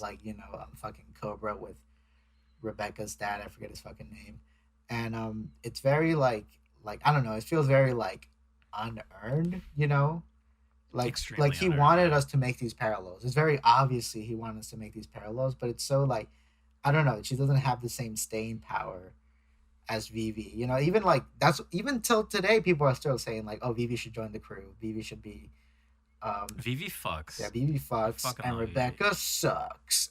Oh, it's so true. Boom, It's so true. doo-doo-doo. The only good thing about Rebecca is all the dojin we got out of her. But like we I get don't think I've dojin out read of all any the characters. Rebecca Dojin. Well, that's how I first got introduced. There was one point where I read more One Piece dojin than actual One Piece. Not anymore. I read That's more very One Piece funny. than One Piece Dojin, right? As one does. I was If you've read up to like modern One Piece, there's no way you could read more dojins than One yeah, Piece. It's nah, impossible. there's just no way. There's just no way to fucking do There that. not enough dojins exist to Talking about compete. Kumar characters, and I guess this will be, I think talking about this now is perfect. But you guys obviously heard about Wa Peach, right? Yeah. So I didn't know about this until literally yesterday night, and I was driving home from the Mhm. movies, and my friend was like, "Have you seen that new Peach design everyone's talking about?" I was like, "What?" And then he's like, "It's Peach, but she's wearing a onesie." I was like, "Oh, I have seen that." Yeah, it's So yeah, I didn't know that. yeah, it was like concept art by the guy who created Waluigi, and I think this was like for Mario Power Tennis, and like yeah, it's supposed to be like the bad Peach, and millions of people have already said this, and I fully agree with it that like oh this is a good design. It's not a good Wa Peach design, but it's a good design. And I Yeah. think that's where the charm is, and a lot of people kind of like accepted it because the joke is that like okay there's a trio of character I think they're called the Durango Gang and they're from Oh, yeah, from Yatterman. Time Bokan. Okay, this Time Boken Yatterman and Time Boken kind of have that like Scooby Doo and the Funky Oh, Phantom yeah. thing going for it. Actually, Time You're Boken predates like Time Boken would be the Scooby Doo, but I think Yatterman is like 10 times more popular, right? But what I'm saying is that yeah, like so Wario and Waluigi would be like the two henchmen characters for the Durango gang because they just look like those characters, and the joke is Durango.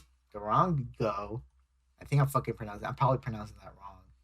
Is like the chick in the middle, right? And like oh this Peach is supposed to this like Wa Peach is like a parody. It's like their Oh, I version of see that, that. right? Okay. And I get that, but like, and I guess the angle is like, oh, you make her small and bratty and immature to like parallel Peach, right? And I get that, but she's not like I don't know, like there's this like fear to make like women characters not conventionally attractive, you know? Yeah. And it Yeah, because they're ugly. I don't want I to see that shit don't on screen. want to look at ugly women. Show me hot women. I don't want to look at ugly women. I mean, I don't want to be that guy, but I do want to bring up that one 4chan green text story about the guy who is sexually attracted to only Wario. So let's not pretend like Wario is not a zaddy. That's true, but like I feel like okay, I'll say this. I feel like the sexualization because people do like the bigger, fatter characters. I've noticed that getting more and more popular, but that's because we have more of that, right? And it's so tougher for people to like get into unconventionally attractive women because there's less of that, you know.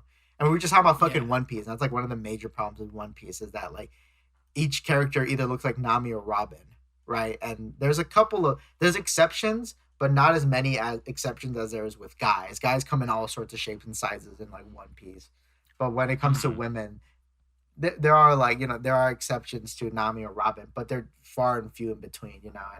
And I know everyone act like there is, but like nah, dude. I know people always hate when people bring up the meme about like people always drawing women the same, but it's true. People just tend to draw women the same, and it is a problem.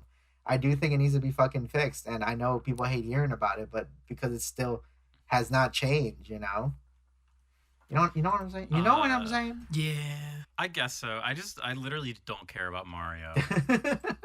That's fine. Like this is like literally none of this fucking matters at all, right? I know this is like a jumping off point. So what in your opinion then, what would you do with a Wa Peach? Would you I've- make her like large or would you You have asked the right man because last year this was a setup, huh? You're setting me up, huh? But not intentionally. right, because last year I did my Mario mashes, which was kind of like combining like Mario characters to like make my own original, and I did do my take on a Wa Peach, and I laid the influence more like kind of thick because it's like everyone. I'm not the first person to come up with like this angle of doing like the Durango Gang parody, right? Yeah. Because it just kind of makes sense, you know. There's other artists who've done this similar. I might draw this like differently next time, but I do like I think I'm not the first person to think like, oh, make her eyebrows into like a Wario mustache, right? Oh, that's kind of a cute idea. Right, and I do like the idea because like Peach is a very like she's got a lot of like soft curve, mm-hmm, like it's very like circular. So I like the idea of making this more of a jagged, having the skirt be like cut off and also like pointed. That I think is pretty smart. thank you. I So I can understand. I really do. I find this to be a very appealing design. This scrapped Wa Peach, mhm. if we're calling her that. I think it's a appealing But design I too. understand what you're saying.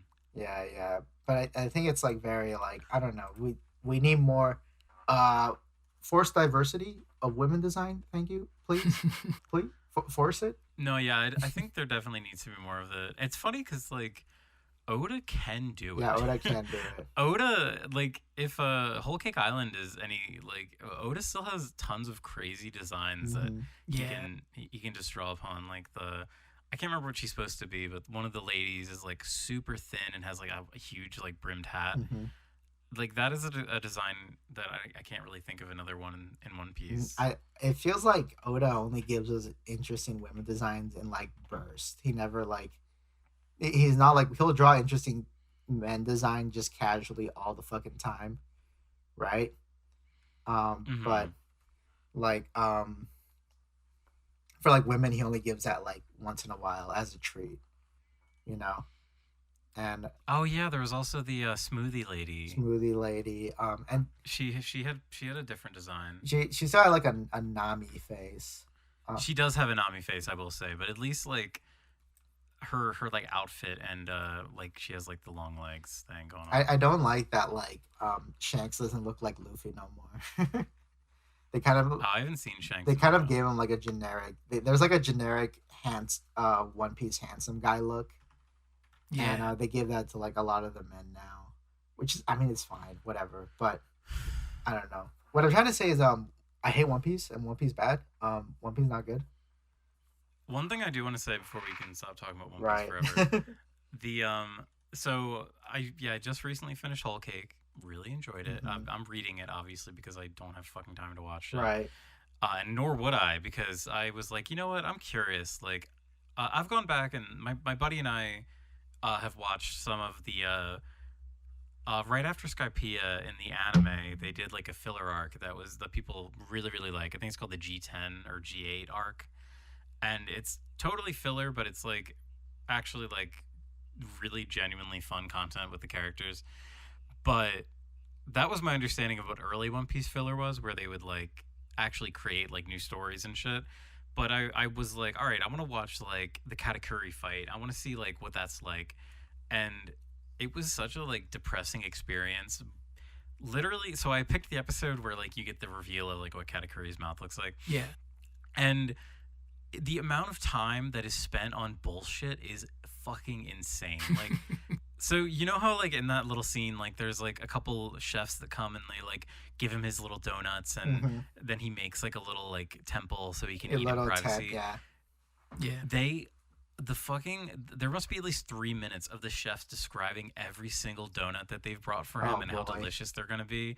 Then he spends 2 minutes creating his fucking tent thing. It's like fucking insane how long like I could see like pages. One page would take like several minutes to get through. Yeah. One Piece, nah. the anime, is more like a radio show than like a proper cartoon, except when they suddenly decide, okay, yeah, we've got to do something here. I think Yeah, I've heard that recently Oda has been like, all right, we need to like fucking kick some the money in these the fight scenes. the Like, Wano art style is like the big improvement because it's really Yeah. like changed and it looks like they're gonna keep up that consistency with Egghead Island, which is what's happening currently. The pacing Um, is still trash, but at least it looks mhm. good. When I get more time, I'm gonna drop a video called "What the Ending of One Piece is gonna be" because I figured it out. Um, don't say it no here 'cause spoilers. then No spoilers. also if you say it out loud, then you'll never make the video. That's the rule. Nah. Um, Jim, have you not considered that maybe I'm the glitch? Jim, I'm the glitch. You seen Wreck-It Ralph? You seen Wreck-It Ralph, the little girl? She's the glitch. I'm the glitch. Right, Jim? Did Jim, anybody I'm ever the do part glitch. of Yay as Sarah Silverman's character? Like, That just would give be her the Kanye face. Like, I'm the glitch. You know that little girl in Wreck-It Ralph? She's the glitch. Maybe she has I'm the the glitch. Kanye Oh wow, bear on this her shirt. no, that literally exists. The face, like you just said, Julian. Yeah, that's Oh me. my god. That's literally me. I'm the glitch, Jim. So there's certain flaws that non-glitches have that they fall for that doesn't work on me, Jim. You know? Yeah. And I've said people ideas for stuff and I've done. I'm because I'm the glitch, Jim. I'm the glitch. I'm the glitch who stole Christmas. All right, keep telling Yeah, yourself. just I'm the glitch that stole this content. It's in my code. It's in my code. That one, I think it was the guy that did the Tame Impala, like Kanye West sings a Tame Impala song, and he uses that little interview in it. It's so funny. Oh yeah. Damn, there was something else I want to bring up. We talked about H Bomber guy. Talked about Wa Peach. There was some other bullshit. Wasn't there something else stupid that happened? I have something. What? Well, I don't know. It's been like a crazy week and a half for YouTube for me. Yeah, Like, sure.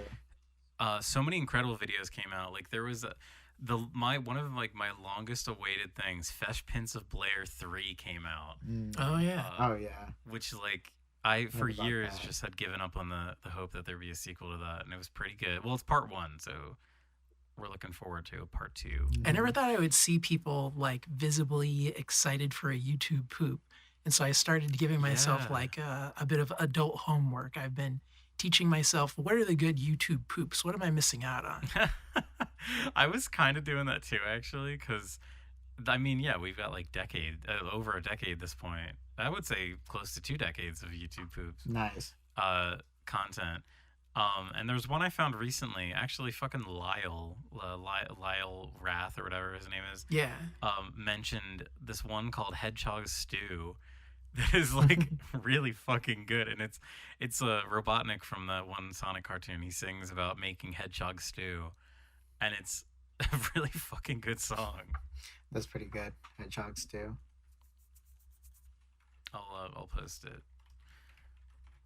There's that. There was a really good Embrace the Shadows put a good video out about Courage the Cowardly Dog, which I just finished that. I'm almost finished that. That's really good. We just need a Running Shine video, and it'll We'll be be a golden. hat trick. I've been very I think I talked about the Defunctland video already. Not good.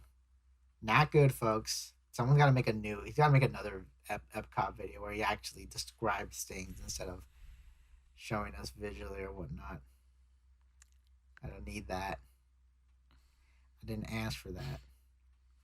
Yeah. I rewatched Yeah. Megamind, and I do think it's better than The Incredibles. That's crazy. I don't know if that's a No, hot I take. agree. Megamind clears Incredibles on several different Because levels. I've been thinking a lot That's about crazy. like when like characters and stories, where they are at the start of the story and where they are at the end of the story, you know. And it's like in The Incredibles, it's like, okay, he's a superhero at the start of the story, right? At the end of the story, Yeah.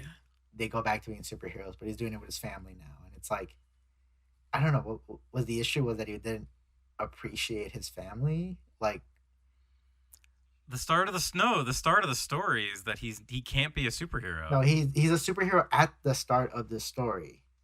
That's like the prologue. That's the start of like the that's story the start of the proper story is- though. That's the first thing, that they're superheroes at the start of the story.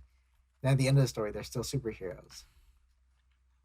I think the crux of the Incredibles arc is Mr. Incredible, like, I learning to put responsibility in other people's abilities. Because he's like, sorry, kid, I only work solo. And then that creates Buddy. I guess, And then but he like, has to like embrace his family to defeat Buddy. there's this kind of like angle where like Mr. Incredible was justified in not wanting Buddy there because Buddy like he made it worse, right? Like he screwed up, Yeah. right? And that like he could have been he was gonna get blown up to smithereen by bombs of Bon Voyage, right? Bon Voyage. Right. Another thing too, and the more I think about, the more I'm like, okay, because obviously she's gonna think about this thing specifically because Cheesy's cheesy. But where the fuck are all the supervillains? Because they kind of like, okay, so heroes are banned, right? And the villains just disappear. So it's like, Oh yeah. oh, maybe did they just knock out two birds with one stone? Did villains only exist to combat heroes? Because after that, there's So just I like no think villains, right? So it's kind of like, okay, maybe this was the right move, right? no, I think you're kind of you can say that this isn't illustrated in the story as Mm-hmm. well, but they do imply that, but maybe this is more I guess in the second movie Mm-hmm. too, that there's like insurance built into the fact of like supervillain attacks. Like it's the whole point, and we I mean it's been discussed to death about Brad Bird's political beliefs, Mm-hmm. but the whole idea of like the government preventing good people from doing good things Mm-hmm. and like allowing bureaucracy and like insurance agencies to cover that aspect of it rather than saving people, because like I mean that's where Mr. Incredible starts. He starts working at an insurance agency and it's like huge, and we can only assume that this is the kind of thing that happens a lot. Like there's a lot of I guess crime and shit. We see like crime and shit happen and he's like powerless to do anything about it. People did react uh pretty nonchalantly to seeing his boss get thrown through three different walls. Mm-hmm.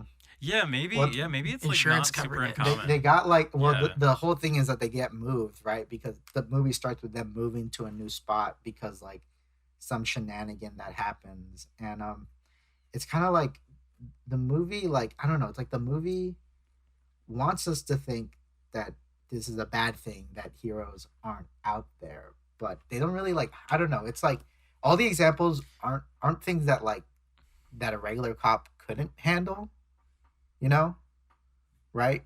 Yeah, kind of. Because like I was thinking about like in Megamind, like for example, he starts out the story as a villain, right? He's like a bad person, and then he ends Yeah, bad of the bone right, place. exactly. But then the whole movie is about him realizing that like what like him labeling himself as a bad guy was like a hole that he was trying to fill. He was trying to get some fulfillment out of it, and it worked for the time. But then he realized that his fulfillment relied so much about on another person who kind of like because Megamind like Metro Man comes to the same conclusion Megamind does, but he comes to it at the start of the movie, right? And that makes like, Yeah. and that's when Megamind realized how hollow his lifestyle is without Metro Man there, right? And then Megamind finds out that he can find fulfillment. There's people out there who could see like how much of a actually decent guy he is underneath all that, and like When he's not like making death rays. right, exactly. Because there's also a whole angle about like, oh, he like he's like kind of like he basically is a different ethnicity. He gets like othered because of how he looks, right?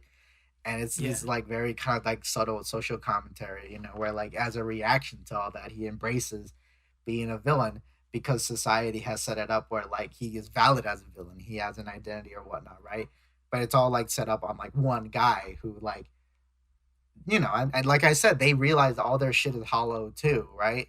Yeah. And they just came to that conclusion before Megamind, and Megamind lacks so much confidence that it takes a while for him to figure it out.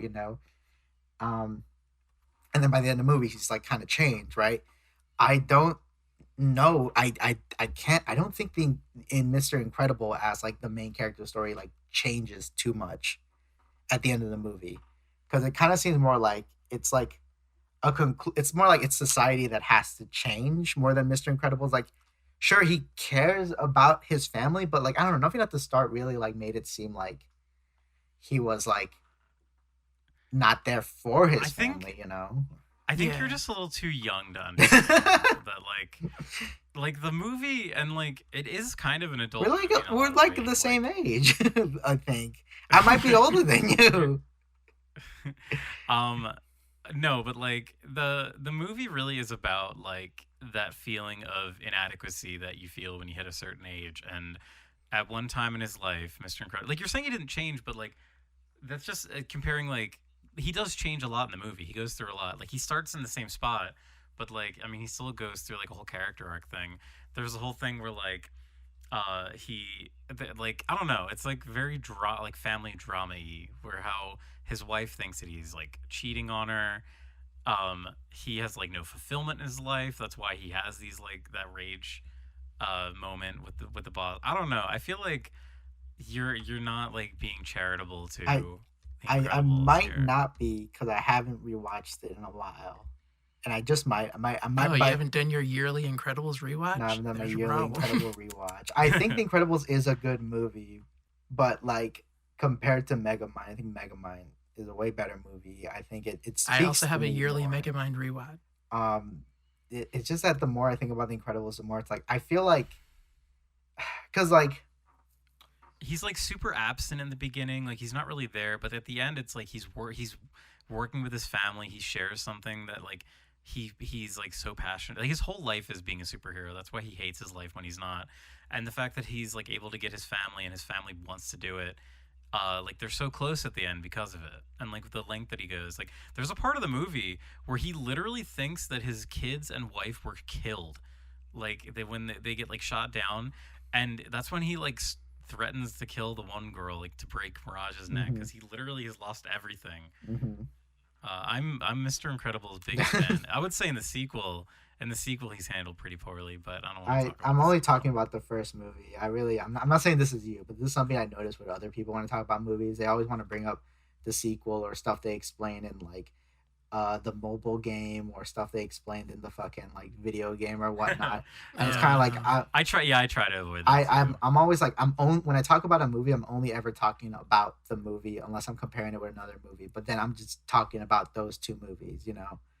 Um, the less I hear about that Incredibles video game, the better. I I'm sick of it. I just think it's kind of interesting. Like once they decide to like we're gonna go back to being superheroes, villains pop up again, and it's like, what the fuck? Were they just waiting for superheroes to crop up first? Then what Yeah, haven't you seen Batman what Begins? is this? What's going on? Because I it's so I don't know. It's very like Presumably the Underminer would have done his thing anyway. I guess we don't know. This is stupid. This is stupid argument. I'm not gonna fucking defend Brad the honor Bird, of the explain Incredibles. yourself right you're not now. an underminer head. I love the underminer. I feel like the characters are more complex in The Incredibles than they are in I Megamind. why are you saying that? Because maybe Megamind is just comedy focused, and you think oh because it's a comedy, it's they're obviously less complex, and I think they're more complex in Megamind. Dare I say, I mean, like I think Megamind is the most complex character, but like I feel like every character in Incredibles has like a decent amount of like motivation at least. Like I can't really think of like what did the girl in the Megamind wife, what did she want? Like she's just like the lady. Well, her whole thing is that She she's a just like found his journalist, well right? humanity. because Her whole thing was her like, thing is that She's she's Lois lost Lane. hope in like kind of like the city getting better once Megamind taking over.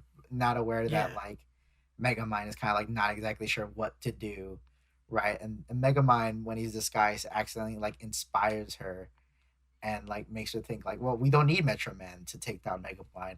Like me and this one guy became friends with, like we could do it, and not realizing that's Megamind. And during that process, Megamind realizes that, oh, I could have valid relationships with other people, right?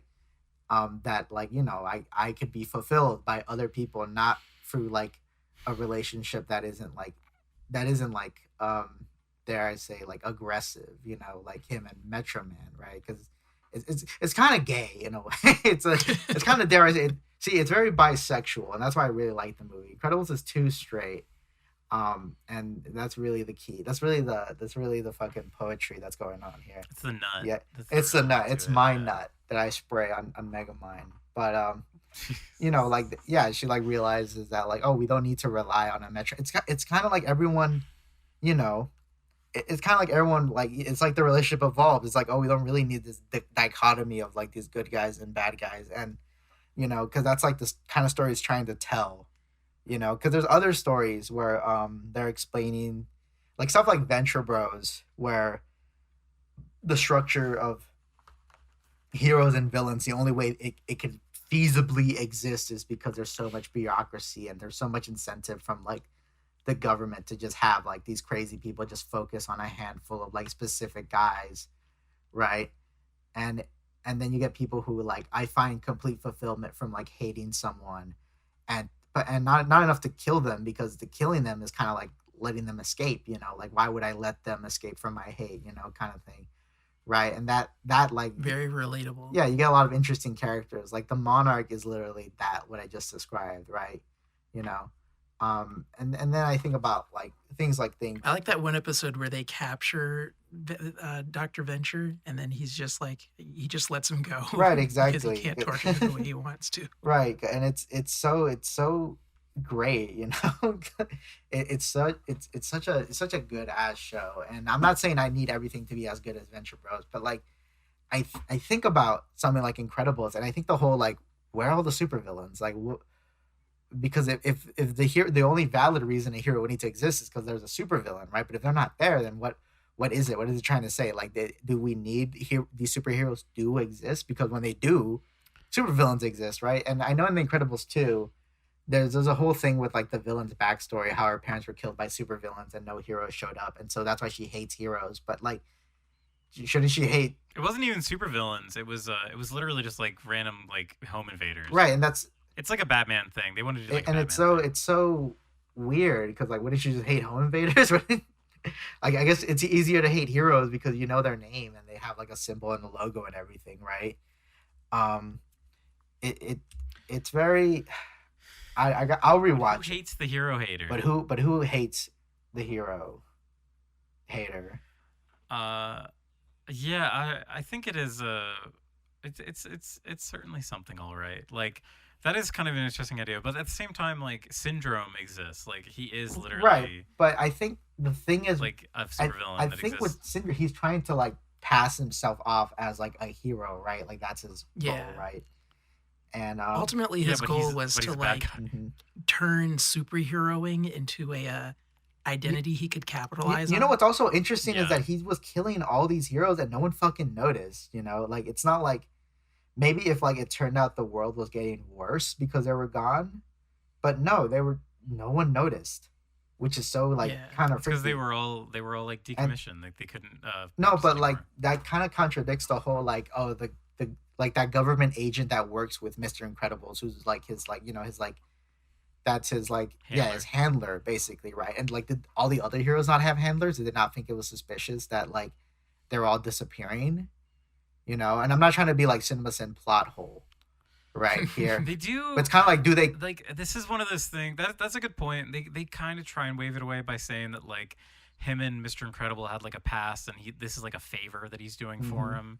So in that way it seems like it, but at the same time like Lucius shows up and it seems like he's kind of like involved with that whole thing too. Mhm. And that's sequel stuff. We don't want to talk about that. it's very like I'll rewatch the movie and then the next episode I'll give the cheesy incredible take the finally the correct take on the movie and Brad Bird is literally like sitting in his den with like a loaded magnum, just he's like fucking- waiting. If he's waiting for the review to come out to see what he he's should the do fucking next. filthy Frank image of the fucking gun pointing in his mouth.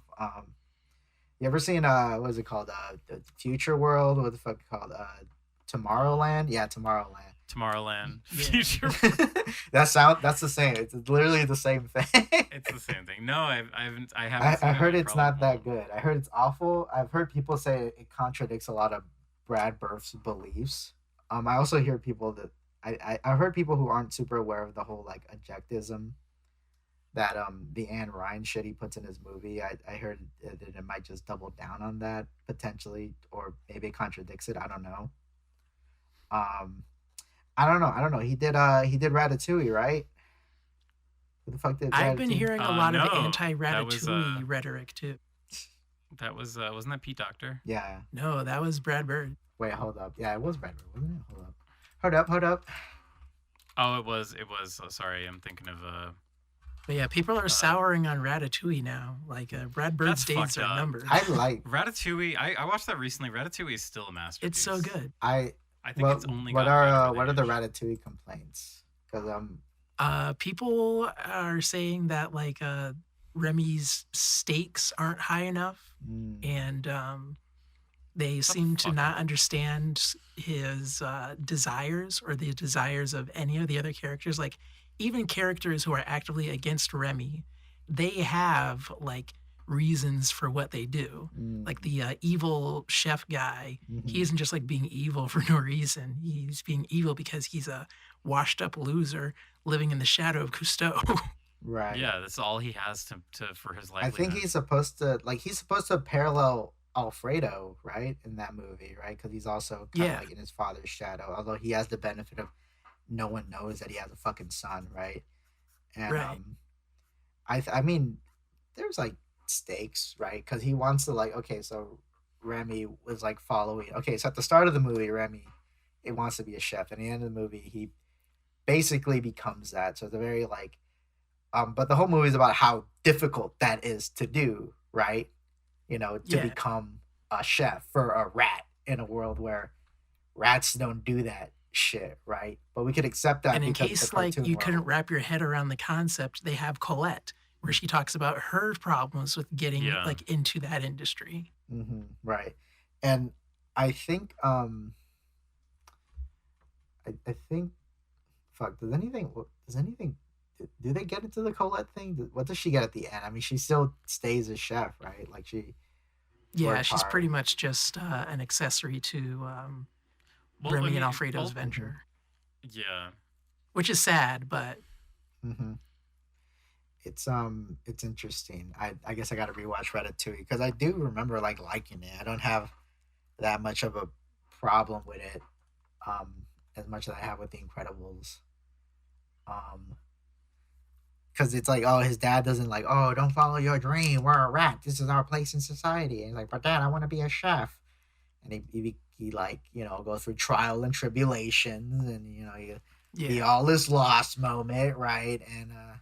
And he's One of my favorite scenes in Ratatouille that feels like it kind of bucks that like the trend that you normally see in those Mhm. movies is when he tries to share his love for food with his brother and his brother can't understand it. yeah, Like yeah, he tries to get him to like he's like, oh, take a bite of the grape and then the cheese and like so I think that's really like profound because it just shows that like not everyone will understand your dreams, right, even like your family. Like when you think you can set up the perfect explanation, right. not even they will Like get your you get them dreams. yeah, close, but I mean that's like fine. They could still like love you. They could still be part of your life, you know, because that's like, oh, it's all the rats that help them like cook and whatnot, right? Like true. that's it. And I think it could be that maybe 'cause, like the whole ending thing is that he makes the ratatouille, and it like it touches like that guy's heart, right? And Yeah, yeah, and Vincent yeah, Price. Vincent Price, and he's kind of like he's kind of like yeah, anyone can cook, yada yada, right? Which is the shit he believes in and whatnot, right? And Yeah. it's I don't know, like he doesn't. I guess he. I mean, at the end of the day, he's still hiding the fact that he's a rat. He's making fucking food, right? Like that's still and I want to say I want to talk about how much I love the mhm, ending. I love that like cuz like when I was younger and like a dumb mhm, idiot, I was like, "Oh, why how did he just happen to know the right dish to make?" But like now that I'm an older man and I can understand, it's not that he just knew the exact right dish to give mhm, him. It was the fact that like he imbued this like sense of true love into the mhm, food and Yeah, like was it was a way for him to connect to like a memory that he had just forgotten this like mhm, sad day where he was like crying like kids like bullied him and he was just had like he was able to mhm, bring his connection to food back to reality and right, like I love that. That's why I think the movie really does age well because you can watch it as a kid and enjoy it, but when you're a bit older, like not to say you need to have fucking 100 to 9 right, to fucking understand right, Ratatouille, but like I think it resonates. It really does continue to resonate with me at my ripe old age. right. okay, hang on. Stop calling yourself old because I'm not old, and I'm pretty sure I'm older than you. You might be. Okay, yeah, Ratatouille, good. I finally glad we settled that debate. You know, But who would win in a Ratat- fight? Dash from The Incredibles or Rat from Ratatouille? if Ratatouille controlled Mr. Incredible, he could kill Dash. Holy fuck. That's some like Miracle Man shit. Yeah, I'm doing my edgy. Kills I'm doing Dash. my edgy Alan Moore, combining all the like Pixar movies together, kind of thing. And Remy fucking Kills controls Dash. controls Mr. Incredible, and he fucking kills But Dash. how do they meet? But all the Well, they meet each other through the Monsters Inc. doors, obviously. and all the emotions that are inside Dash's head escape, and they go inside Remy's head and they kill him from the inside. and then Lightning McQueen shows Polar up. rips his nose off and just says, "You're gonna want to sit down for this." I'm building a team. I need you, Remy. Oh, what if Remy could go inside and control Lightning Oh my McQueen? god, yeah, he slips Then we'd in. finally see what's inside those fucking Right, cars. exactly. That's where Lightning McQueen learns Ka-Chow. That's his origin story. Ciao. Has Remy At the end of the saga, he forgets everything, and then that's the start of Cars. how many The what is song. it? Remy is voiced by Patton Oswalt, right? Yeah. I'm trying to think if he's voiced any other Pixar characters. Maybe. Because He voices Elemental and he Elemental. voices the Elemental Man. Patton Oswalt, Yeah. Pixar that's him? Wiki. He No. voiced Remy. That's it. I guess they do the smart thing of like only having one big name actor voice just your one character and never do that shit again. You get You only one. get one. You get I haven't one. seen that Adam Sandler Iguana movie, so don't ask me about that. I'll never fucking see that. I heard I it's do good. want to say, every time someone brings up Patton Oswalt, I just His feel dead like wife. it's You very gonna funny. fucking dead wife again. Oh, that's horrible, cheesy. No, I was gonna talk about the time when he cursed out the angry video game nerd because he said he didn't want to watch the Ghostbusters remember that. movie. I remember James Rolfe then eventually did watch that Ghostbusters movie. Oh, did he actually? Yeah, he did. Damn. So Patton won. Yeah, Patton won. Oswalt won. SJW's won. That being said, I think last episode we talked about Ghostbusters for a minute. Yeah. I'm not excited for any more Ghostbusters. Stop. No more. I don't care. Let just It's a Sony that owns the IP, right? yeah, Sony owns the IP. They should So they'll Of never the stop. AVG. yeah, AVGN. They should They should remake AVGN with all watching Oh, I would watch that. watching of course you would With a watch screen that. wave. all the screen wave characters are It's funny how like in retrospect how obviously like fucking the screen wave guys weren't friends with like James. They were just there. James was just there It's on his so- phone. It's so embarrassing and sad. It's funny, like it's like, oh, whoever said rental review is like red letter media with no energy. It's true. That was really fucking spot on. Everyone wants to be red letter. Everyone wants to be red letter media, but no one's got that like strong That's true. friendship that keeps that shit together. You know. Yeah, Red Letter Media, one else- they have a strong bond. That was- And Rich Evans. And they don't got the glue that is Rich Evans, and none of those guys from rental like. There's like people who can just be casually funny, right? And there's the people who are just Yeah. funnier when it's scripted, and that's like James Rolfe, and you know that's fine. You know, you don't need to be this guy that we talk to casually on a stream. You know, it's not necessary. Yeah, going back to what you're saying before, though, like how this is actually really good, like wrapping up everything, because you were talking about how like in some videos or some creators come across the same way they do, like YMS is a really good Right. example in videos and streams. And I had a thought about that, and I'll bring it up now. I think it really does go along with the whole like authenticity being like one of the most important aspects of internet, like personality Right. branding. Like you it's so weird to me how like hypocrisy is seen as like the worst thing that you can do as like True. like True. behind Okay. grooming. Hypocrisy is like the worst thing that you can do if you're a TV celeb. Right. Exactly. That's something I noticed too. People really get hung up on hypocrisy, and I feel like I don't know. You're only like if you're like a hypocrite about something like major, like was the whole Lizzo thing where it's like she's very like she's like very pro fat, but it turns out she was like calling her like backstage dancers like fat pieces of shit. I remember that. And I remember someone was saying like, well, "Wait, is that okay?" Kind of like that's like their N word. They could say that, right? You don't understand it. She's reclaiming it as an Right, insult, exactly. guys. Oh god, I hate that. But That's so funny. No, but yeah, I think that cases like that are like, yeah, that is like Lizzo's whole Right. personality was Oh, like being wow, fat, look at how positive fat is of like a role model beautiful, she but like is. if she's like using it behind closed door to like as an insult, then it's like that's thrown out the window. And I think it's just, I mean, I to me that is like I don't know. It's funny when you compare like a celebrity to like an celeb mhm. because like having Lizzo do that, that's like a shitty. That's a really shitty. But then like I don't know if some guy like says he doesn't like Persona but like plays like Persona 5. Is that like I don't know. I can't think of an Is actual example, but I feel like There people are people it's like that. people get mad about it like when it's like video game opinions. Actually, true. I'm like that. I play all of those Batman Arkham games, but I hate Batman Oh Arkham. wow, Fuck I Batman fucking Arkham. hate that. Rocksteady, more like More like cock steady in my rock mouth bottom. as I. More like rock bottom.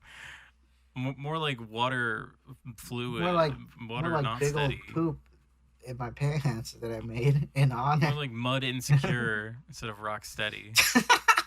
I'd rather dive headfirst Dude, into a mudslide than play another round of Batman Arkham City. dude, We need to pay AVGN to do a video about how much he hates the Arkham games because we know he has no opinion about it. So we have to like pay him to like dude, definitely hate it's it. He'll fucking do definitely it for true. money.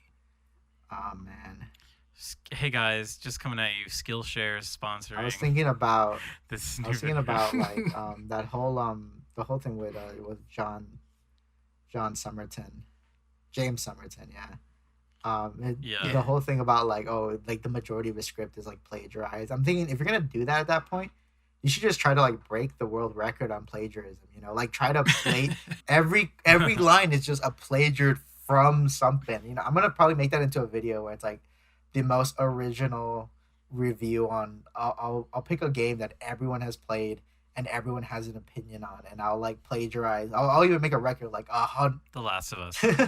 make like a Oh, like all the parts are mixed and matched up, but yes. nothing is like Nothing's original. Not even like the editing clips or anything that I got, and just make the ultimate like plagiarism like Just video. drag the industry of video essays kicking and screaming into meme territory Yeah, where nothing is ever original and no one ever expects it. right, exactly. I'm pretty sure there's like a couple of like there's most definitely some YouTubers that I not necessarily YouTube, but videos I was listening to that like in retrospect they're probably just reading an article, they're not crediting. There's this one guy I was Yeah. like listening to because they were like always talking they were like make videos about like specific like arcs in the TMNT comics or about obscure TMNT characters, and I'm like now in retrospect I bet they were just reading an article, right? But you know they're like the content mill wouldn't exist if there wasn't a demand for it, you know? Yeah. Like people like that, you know, people like just the hearing the info, and you know they don't really Like those care. videos where they read the comic books to you and it's like, well, wait a minute. Wait a minute. A trade costs like $7. Why did I Right, just buy exactly. the book? Exactly. I keep seeing those videos. I think H Bomber Guy mentioned his video. There's so many videos of just like an AI voice reading like a character Wikipedia about Yeah, those like, Yeah, recap yeah, characters. yeah. It's crazy. It's just like this really is like the death of content. I know YouTube or Google has been trying to fight like AI spam. Let's just say like maybe less effectively than hmm they should be. But they really need to do something about that shit on Oh YouTube yeah, before it's too true. late. Especially with Google Images 'Cause it's- too, because I'm just seeing way more AI. You know. Someone I saw like one of those really like upsetting posts that is like true, but somebody said like AI image creation is so realistic now that like we really have to like treat this kind of like as a post-truth society because you can like I mean people always make fun of the hands, but I've seen them They get got it better like at hands, and it's only a matter of time before they can It- make photorealistic. everything things is without happening errors. so fast with AI because every time I ask like, well, at least it can't make this, and then I find a week later it turns out someone figured it out, right? And they're getting the No. hands right. They're getting like everything, like 80% of the AI image is like there's no issue with it unless you like zoom in to kind of see all the little. Because I'll say this Yeah. like it If like pupils on characters are still kind of like you could kind of tell they amalgamated a bunch of stuff into it, but um I've shown like AI images to coworkers and they don't like see it. Like I say like, oh, this is AI, and they're like, what? That looks like an actual guy, and I'm like, no, this isn't a real picture. And like it's enough to like kind of fool people, and it's so. I mean, people already didn't give a shit who was drawing anything, and even if it was like good or not. Do you think people cared Yeah. about like clip art artists getting like credit? No, they didn't care. As far as they Yeah. concerned, a machine made yeah, those images, right? And that's just becoming the truth of it. And it is like pretty scary. It's very like scary stuff.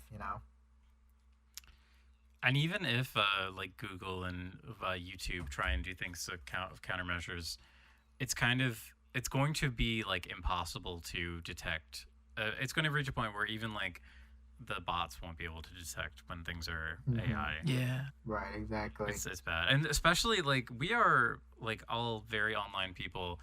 I haven't even looked at Facebook. I'm terrified because Hmm. like I'm sure that people are posting like the worst AI images on Facebook, and like they're getting all like the grandmas and grandpas are It's liking so them. it's so Oh, I like bet. I remember like years ago like there was like a Photoshop picture of a giant anaconda, and like an uncle was like, oh wow, this shit really exists, and I'm like, that's Photoshop, that's not fake, and they're like, I don't know, it looks pretty real to me, and it's like, okay, well, AI images have made that 10 times worse, right? Yeah. Yeah, And not to be like a back in my day kind of guy, but the internet that I grew up on, I learned at a very young age to like not believe anything that I hmm read. Yeah. And I feel like that, I don't want to say it like has made me immune, but it certainly inoculated me hmm to this current era where anytime I see an image, my first thought is always, this is probably fake or embellished in some way. right.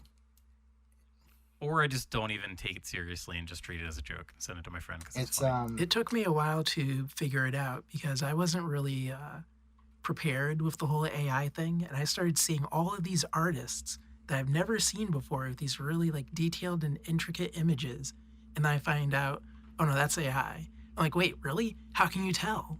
And then it was like I started seeing the Matrix. I Yeah, think that's a really good way of putting it because you do kind of have to like start paying close attention to a lot of like random elements. Yeah. I did notice like there's like um last episode I was complaining about this, but the analog horror Godzilla series, and like there's a lot of AI art in that. I noticed that he would just casually use, and no one like has Damn. complained about that, and we're just gonna see more of that, like of younger people, like, oh, this it's easier. You want to churn out stuff as fast as possible. Here's the AI, right? And yeah, we're just gonna see more and more of that, and it's kind of like maybe it might be the opposite of the whole younger kid that got access to digital art program at a young age, so they get way better. Like at the young age, they're already super talented. There might be an inverse of that, where like, oh, these kids don't even try to like get good at anything because it all could just be pumped out really fast, right? Or if they get an That idea, it's sucks. like the only worthwhile ideas are going to be the things that AI can't make like right away. I hope animation continues to suck ass though. I've been seeing these videos where people use videos and then they tell the AI mimic this video, but it's an anime girl and the AI Oh can't yeah, draw a consistent image to save its life. Yeah, I hope I that saw continues to be a I saw that problem. was the Masato one. Like her face I haven't stays, seen that one. she's like dancing, and her face is like the same. It doesn't change. But people been digging it. Like the casual, it's like that's the thing, and that's like the target, right? The casual people who are like easily impressed by this, right? Um, yeah, they're gonna have to like. There's gonna be a lot. Like I'm scrolling through like Twitter.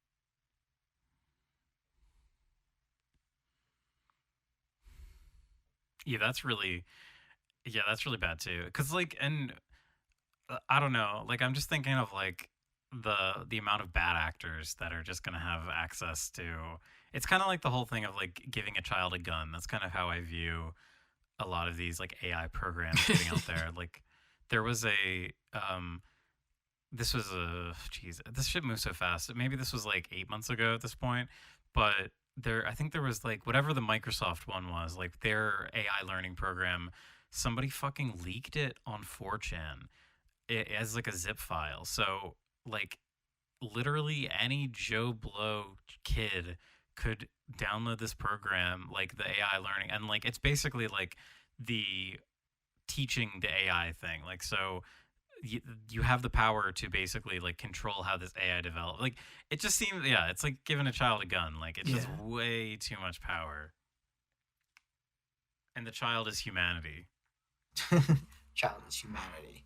Yeah, it's gonna be an interesting couple of months. I really do think though that I do think that uh as artists you just can't lose hope. Like really like this is gonna be way tougher now, and I'm not saying like survival of the fittest, but I'm saying like don't worry if like your shit could be easily made by a machine. You know what makes the art great is that you made it. You know, and I know that people like I'm not the kind of person that's like, oh, really, should just do art for yourself, really, and that's it. That's all that matters. No, I know that like people want to fucking make a living off their art. I know like Yeah, people right, should be and able to what's make a gonna living fucking doing suck this. unless there's like massive legislation made against this, and there just might be. The EU is our only hope. The EU has been really good about like actually protecting consumers lately with Irony some of of their. ironies. I never expected anything from the EU before these past few years. I know, and the one recent one is how they have fought Apple to the point where Apple needs to use the same charger that Yeah. other phones use going forward. Like to me, that is like an oh my god he bleeds kind of moment. Like oh we actually can. There is a way. Maybe it's not going to be perfect, but there is some hope in the world that like the big corporations can be halted for individual safety. I like Not the in mental America, image of Tim Cook going all that for a drop of blood. though. Tim Apple. I do like yeah, and like worthwhile art is still gonna be made. Like take shit like Amazing Digital Circus. Sure, it's getting like the Elsa Gate thing happen, but isn't that the sign? That's not Yeah, his isn't that the fault. sign though that it's like quality stuff can still be made by people. They don't need like Yeah. AI art and yeah, just keep You just got to know who to follow. You just got to make sure you're in the in you gotta group. You got keep the cool making people. you Yeah. gotta keep making things. That being said, there is a part of me, and I gotta like, how we were talking about like hypocrisy, like that's the worst thing you could do to to people, right? Yeah. And I'll mention this real quick because then we can like go to our ending segment and wrap it up. But I there's something I kind of like back when the Bing AI generator dropped. Me and a couple buddies were like playing around with that, right? And there was something I do remember yeah, that. there's something I figured out about it, and I'm tempted to even make a video about it, but I don't know what the ending thesis would be because it's kind of like, how like people are convincing themselves, like the fucking that one sword guy is like, oh yeah, it totally takes skill to like make AI art, totally right, and I hate that guy. it's like beyond stupid. It's dumb. It doesn't take any. The appeal is that it doesn't take skill, like Exactly. that you're stupid. It doesn't need skill. That's why people like it, right? But I think I stumbled on something. I don't know. I don't even know if I call it skill to figure this out. But it's kind of like I think the real skill is like maximizing the potential of using the same prompt, right? And I guess what I mean is because I figured out a set of words that every time you put it into the generator, it will give you something different. And I have, I mean, I'll say this: I put it in the fucking generator like over You are six breaking hundred up for me. times, I and I've can't gotten understand something anything you're different saying. almost every time. And it's crazy. And I don't even know if like these set of words could like n- could I don't even know if you could even make a second sentence that would work the same way, right? But I feel like I could make a video just describing what it's looking at in each word to like get something different every time. It's just that I don't know what it would end on. Like I don't know if like is this information useful? Will this help me and my artist friends, or will this just help the big AI? Like who is this Yeah. information helpful for? It might be an info hazard, as you're Right. concerned. It's like I've heard people say this, and I agree with this. Like with the whole AI, Pandora's box has already been open, you know. Yeah. But like, am I like what I figured out? Would that like I don't know, like solidify? Will people like change their direction? Like, not that I'm super important, but it's like the things like you never know what could go viral, right? So I would hate to like make something and like I have changed the trajectory of like how people like I have figured out what skill looks like in AI art, you know. Not that I fucking I don't know. I'm such like of two minds of this, because I think that this info should be out there, but at the same time, I don't know who this Mhm. info will be helpful to the most, right? It's really, I think a really good comparison point for AI is the Mm-hmm. automobile. Like, and not even just that, but just generally industrialization, because we're kind of entering. That's kind of like the Mm-hmm. next era we're entering. And like, I mean, was his name, Edward Ludd, like of the Luddites? Like, Mm-hmm. uh, Luddite, we use that as like a pejorative term now for someone who's like can't get with the times, but really what they were fighting for was their livelihood, because you had all of these workers, these skilled workers that uh, the labor market was shifting to like unskilled labor, like mass produced, what do they call it? Like not assembly lines at this point yet, but you know what I mean, like the big machines, Yeah. Mm-hmm. industrial machines. And like unfortunately, like for progress to happen, like certain people have to Right. lose, and it's unfortunate to like think about that, like to compare this era to like previous ones, because I would definitely say I'm on the Luddite side. If we're like uh like ultimately AI is a Right. tool. Like AI in itself is not good nor Mm-hmm. bad, it's just a tool. But the it's like I keep saying, it's like a gun. Like it's too powerful and too Mm-hmm. uncontrollable compared to like other, especially like the level of individual power that it Mm-hmm. provides. I can't even imagine how it's going to be used for Oh scamming. Like yeah. I there must be like so many like scammers that are just using like probably using ChatGPT currently to create responses and like um have it like code for you. Like I mean ChatGPT, I've used it for like my own business or my own work, and like it is a very strong tool, especially for coding. I don't know how to code, but I can tell it, hey, like I literally used it to make a script in Excel the other day, and it works fucking perfectly. Like do a script that does this and this on this day, and There's then like it little spits out code for me and it minutia that works. like it gets rid of, right? You know. Mm. And it's like, damn, it's this. Okay, so like, all I can really think about is like with the whole art angle, because this like going back to like the series of words I figured out, like it get what specifically it generates is like character design, and it's kind of like, is it bad that like I am pumping out a lot of like different designs using this, right? And like is what's like what do you do with this? Do you then like, because there's nothing you can really do with it besides like I've said this before, but I think like the first kind of job we're probably gonna lose is like concept art, right? Like this Probably, seems yeah. like this would Yeah. be perfect. Like this would be the perfect concept art destroyer, right? Um, Which is a shame because I like the visual look mhm. of concept art. Like I'm the guy who's like, "Oh, I can't wait to buy the art book." Right, exactly. And I love art books, right? That's almost the most evil. So like say for example, they use AI for like cleanup purposes or coloring purposes, like things that are menial that would actually could benefit a studio for using. But concept art is literally like the soul of a piece. Yeah.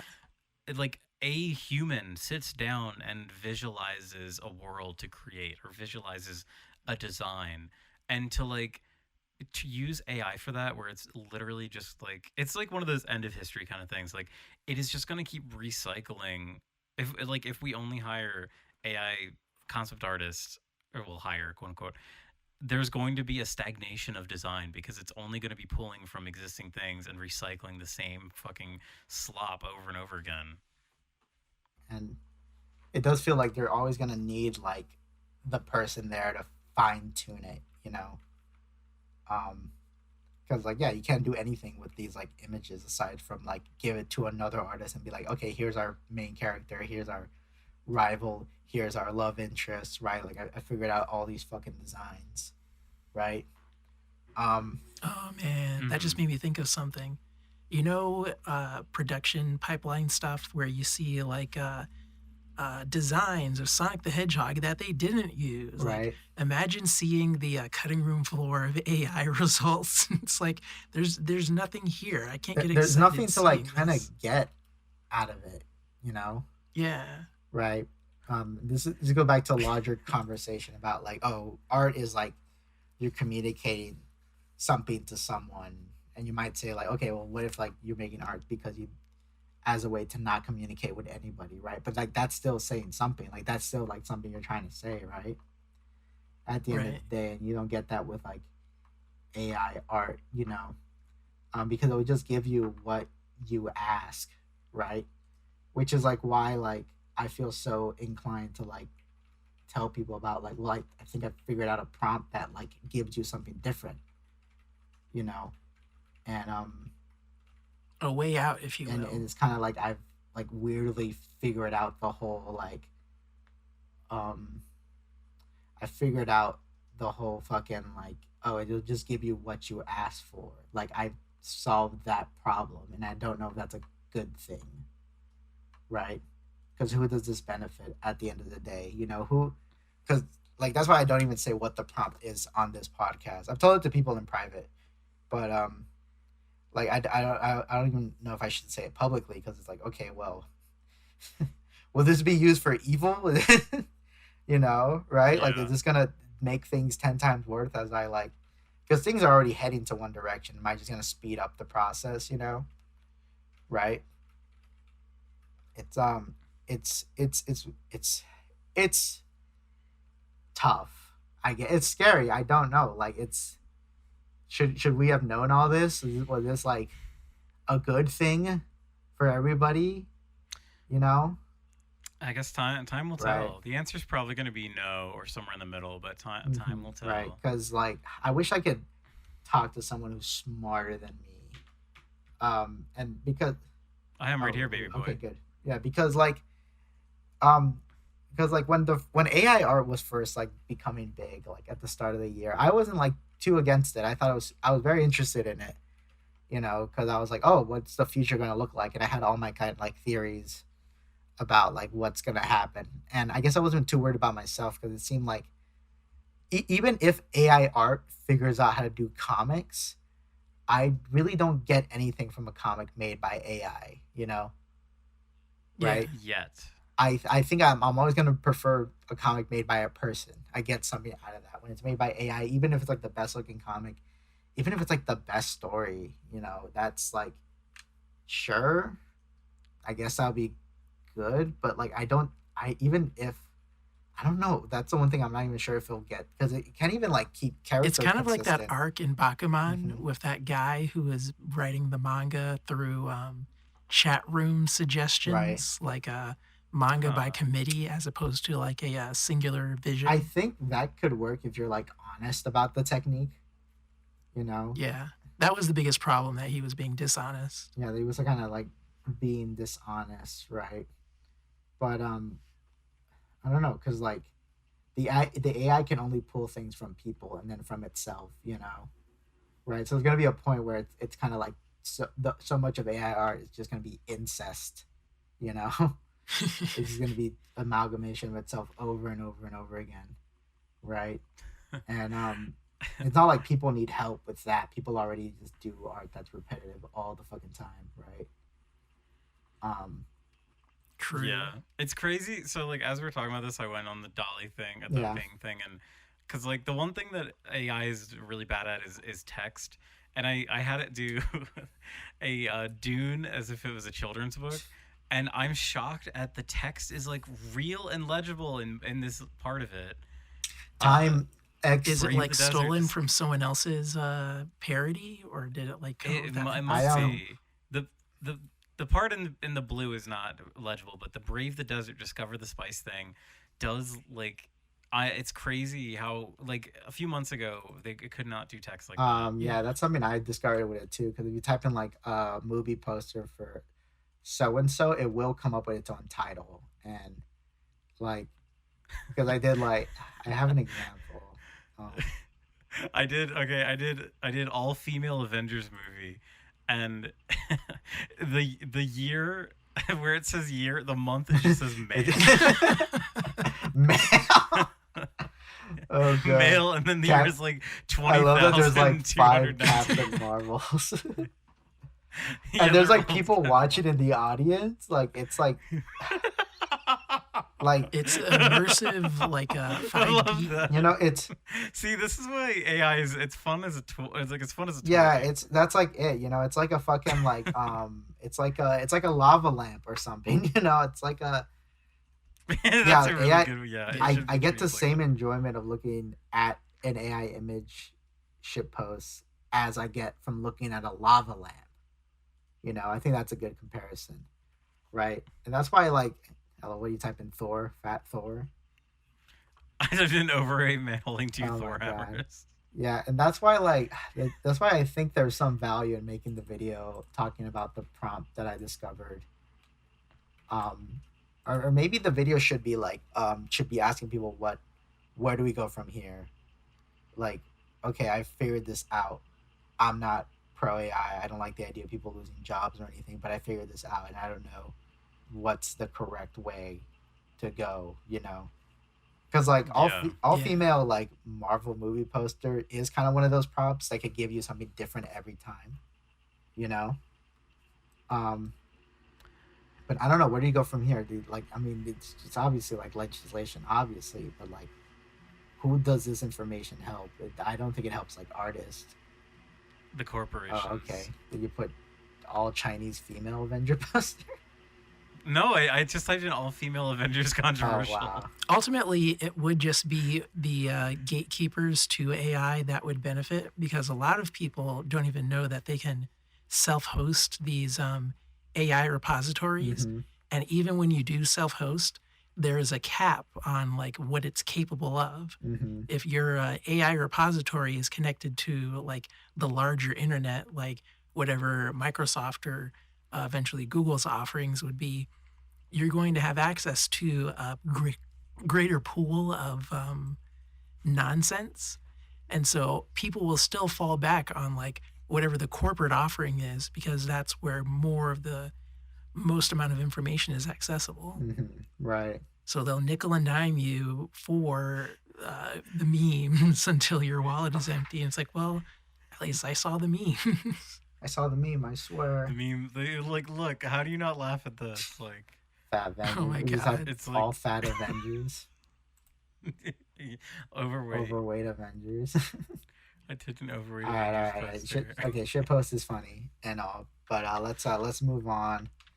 Um, I'm I have okay. I'm half tempted to like skip over the who deserves to get canceled because We kind of yeah, already we kind of did. did, but Yeah. also because I got a I got something that came up.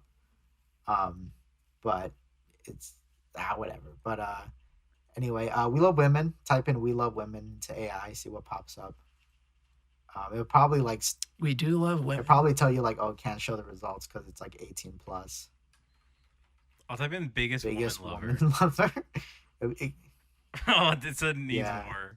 Please be more it, it, descriptive. it won't accept certain names because I tried to like type in like Jim Henson doing something, but it just like, oh, can't do that, can't use that prompt, right? Jim Henson eats all my Yeah. cheese. Um, I think I think a negative thing with AI is all the anti-Semitic pictures people keep making with it. That's pretty bad. that's a that's a Yeah, it's really bad. There's a lot of it's like that's exactly the test case. Like it just shows Mhm. how bad it can be used. right, exactly. And there is some like, I guess there is some benefit from like knowing how awful can it be, right? You get something out of Yeah. that, right? When you realize how terrible something could be, right? woman lover. It didn't Biggest, have look at woman lover. YouTube. Okay, all right. Okay, with that being said, let's end on biggest woman lover. This is gonna be our new mascot. Is biggest woman lover. I'm trying to get one where the shirt says biggest woman Okay, lover. biggest lover. Okay, I got one. Or this is the new mascot of the podcast. big Oh, wow. big I big jig be just guess woman over. This is biggest Oh, woman no. lover. Doesn't that guy kind of look like James Somerton? Kinda, yeah. That's James Somerton. He's the biggest woman lover. Well, that's a nega James because he doesn't like women. He's a That's misogynist. true. He's always So this is like his evil this twin. is his evil twin. He's like straight and he loves white women. He's always making video essays about how great white women are. I love Eating pronouns. I love white women and I hate pronouns. Oh boy! All right, Jim, what do you want to promote? What do you got? What do you got? What do you want to share? We just we had our friend of the show, Mehdi, not the bad guy, on recently to talk about the last 10 or so chapters of the Chainsaw Man manga. That was really fun. And check that out. Check that out on Check on my channel, Joe Joe Kaka. Kaka. Is your content caca poop? No, it's we do call our fans Joe Cox. Joe Cox. That's pretty good. But what the fuck did you type in? She woman? Man eating she her Man pronouns. eating she, her pronouns. Okay, pretty good. I'm not posting all these on I'm not putting these on the fucking video. Biggest woman lover needs I'll to put go biggest on, though. woman lover, but I'm not gonna put all this other random gibberish you're fucking throwing at me. All right, and Julian, what do you got? What do you got going? I have vqcd.in. It's my website where I host all of my cool stuff. There's more content coming out. Those of you who are patrons at the highest tier, you've seen previews of it, but the public stuff will be released probably next month because everything is behind. Mm-hmm. Right. And I'm Cheesymanfredo. Everything I said I was gonna make in the last episode, I am working on making it, and it's gonna be great. It's gonna be epic. And that'll be out eventually. I've been super busy. I'm just a lot of things are going on in my life. But anyway, that's been. I think I'm gonna count this December as a hiatus month. Doesn't sound too bad.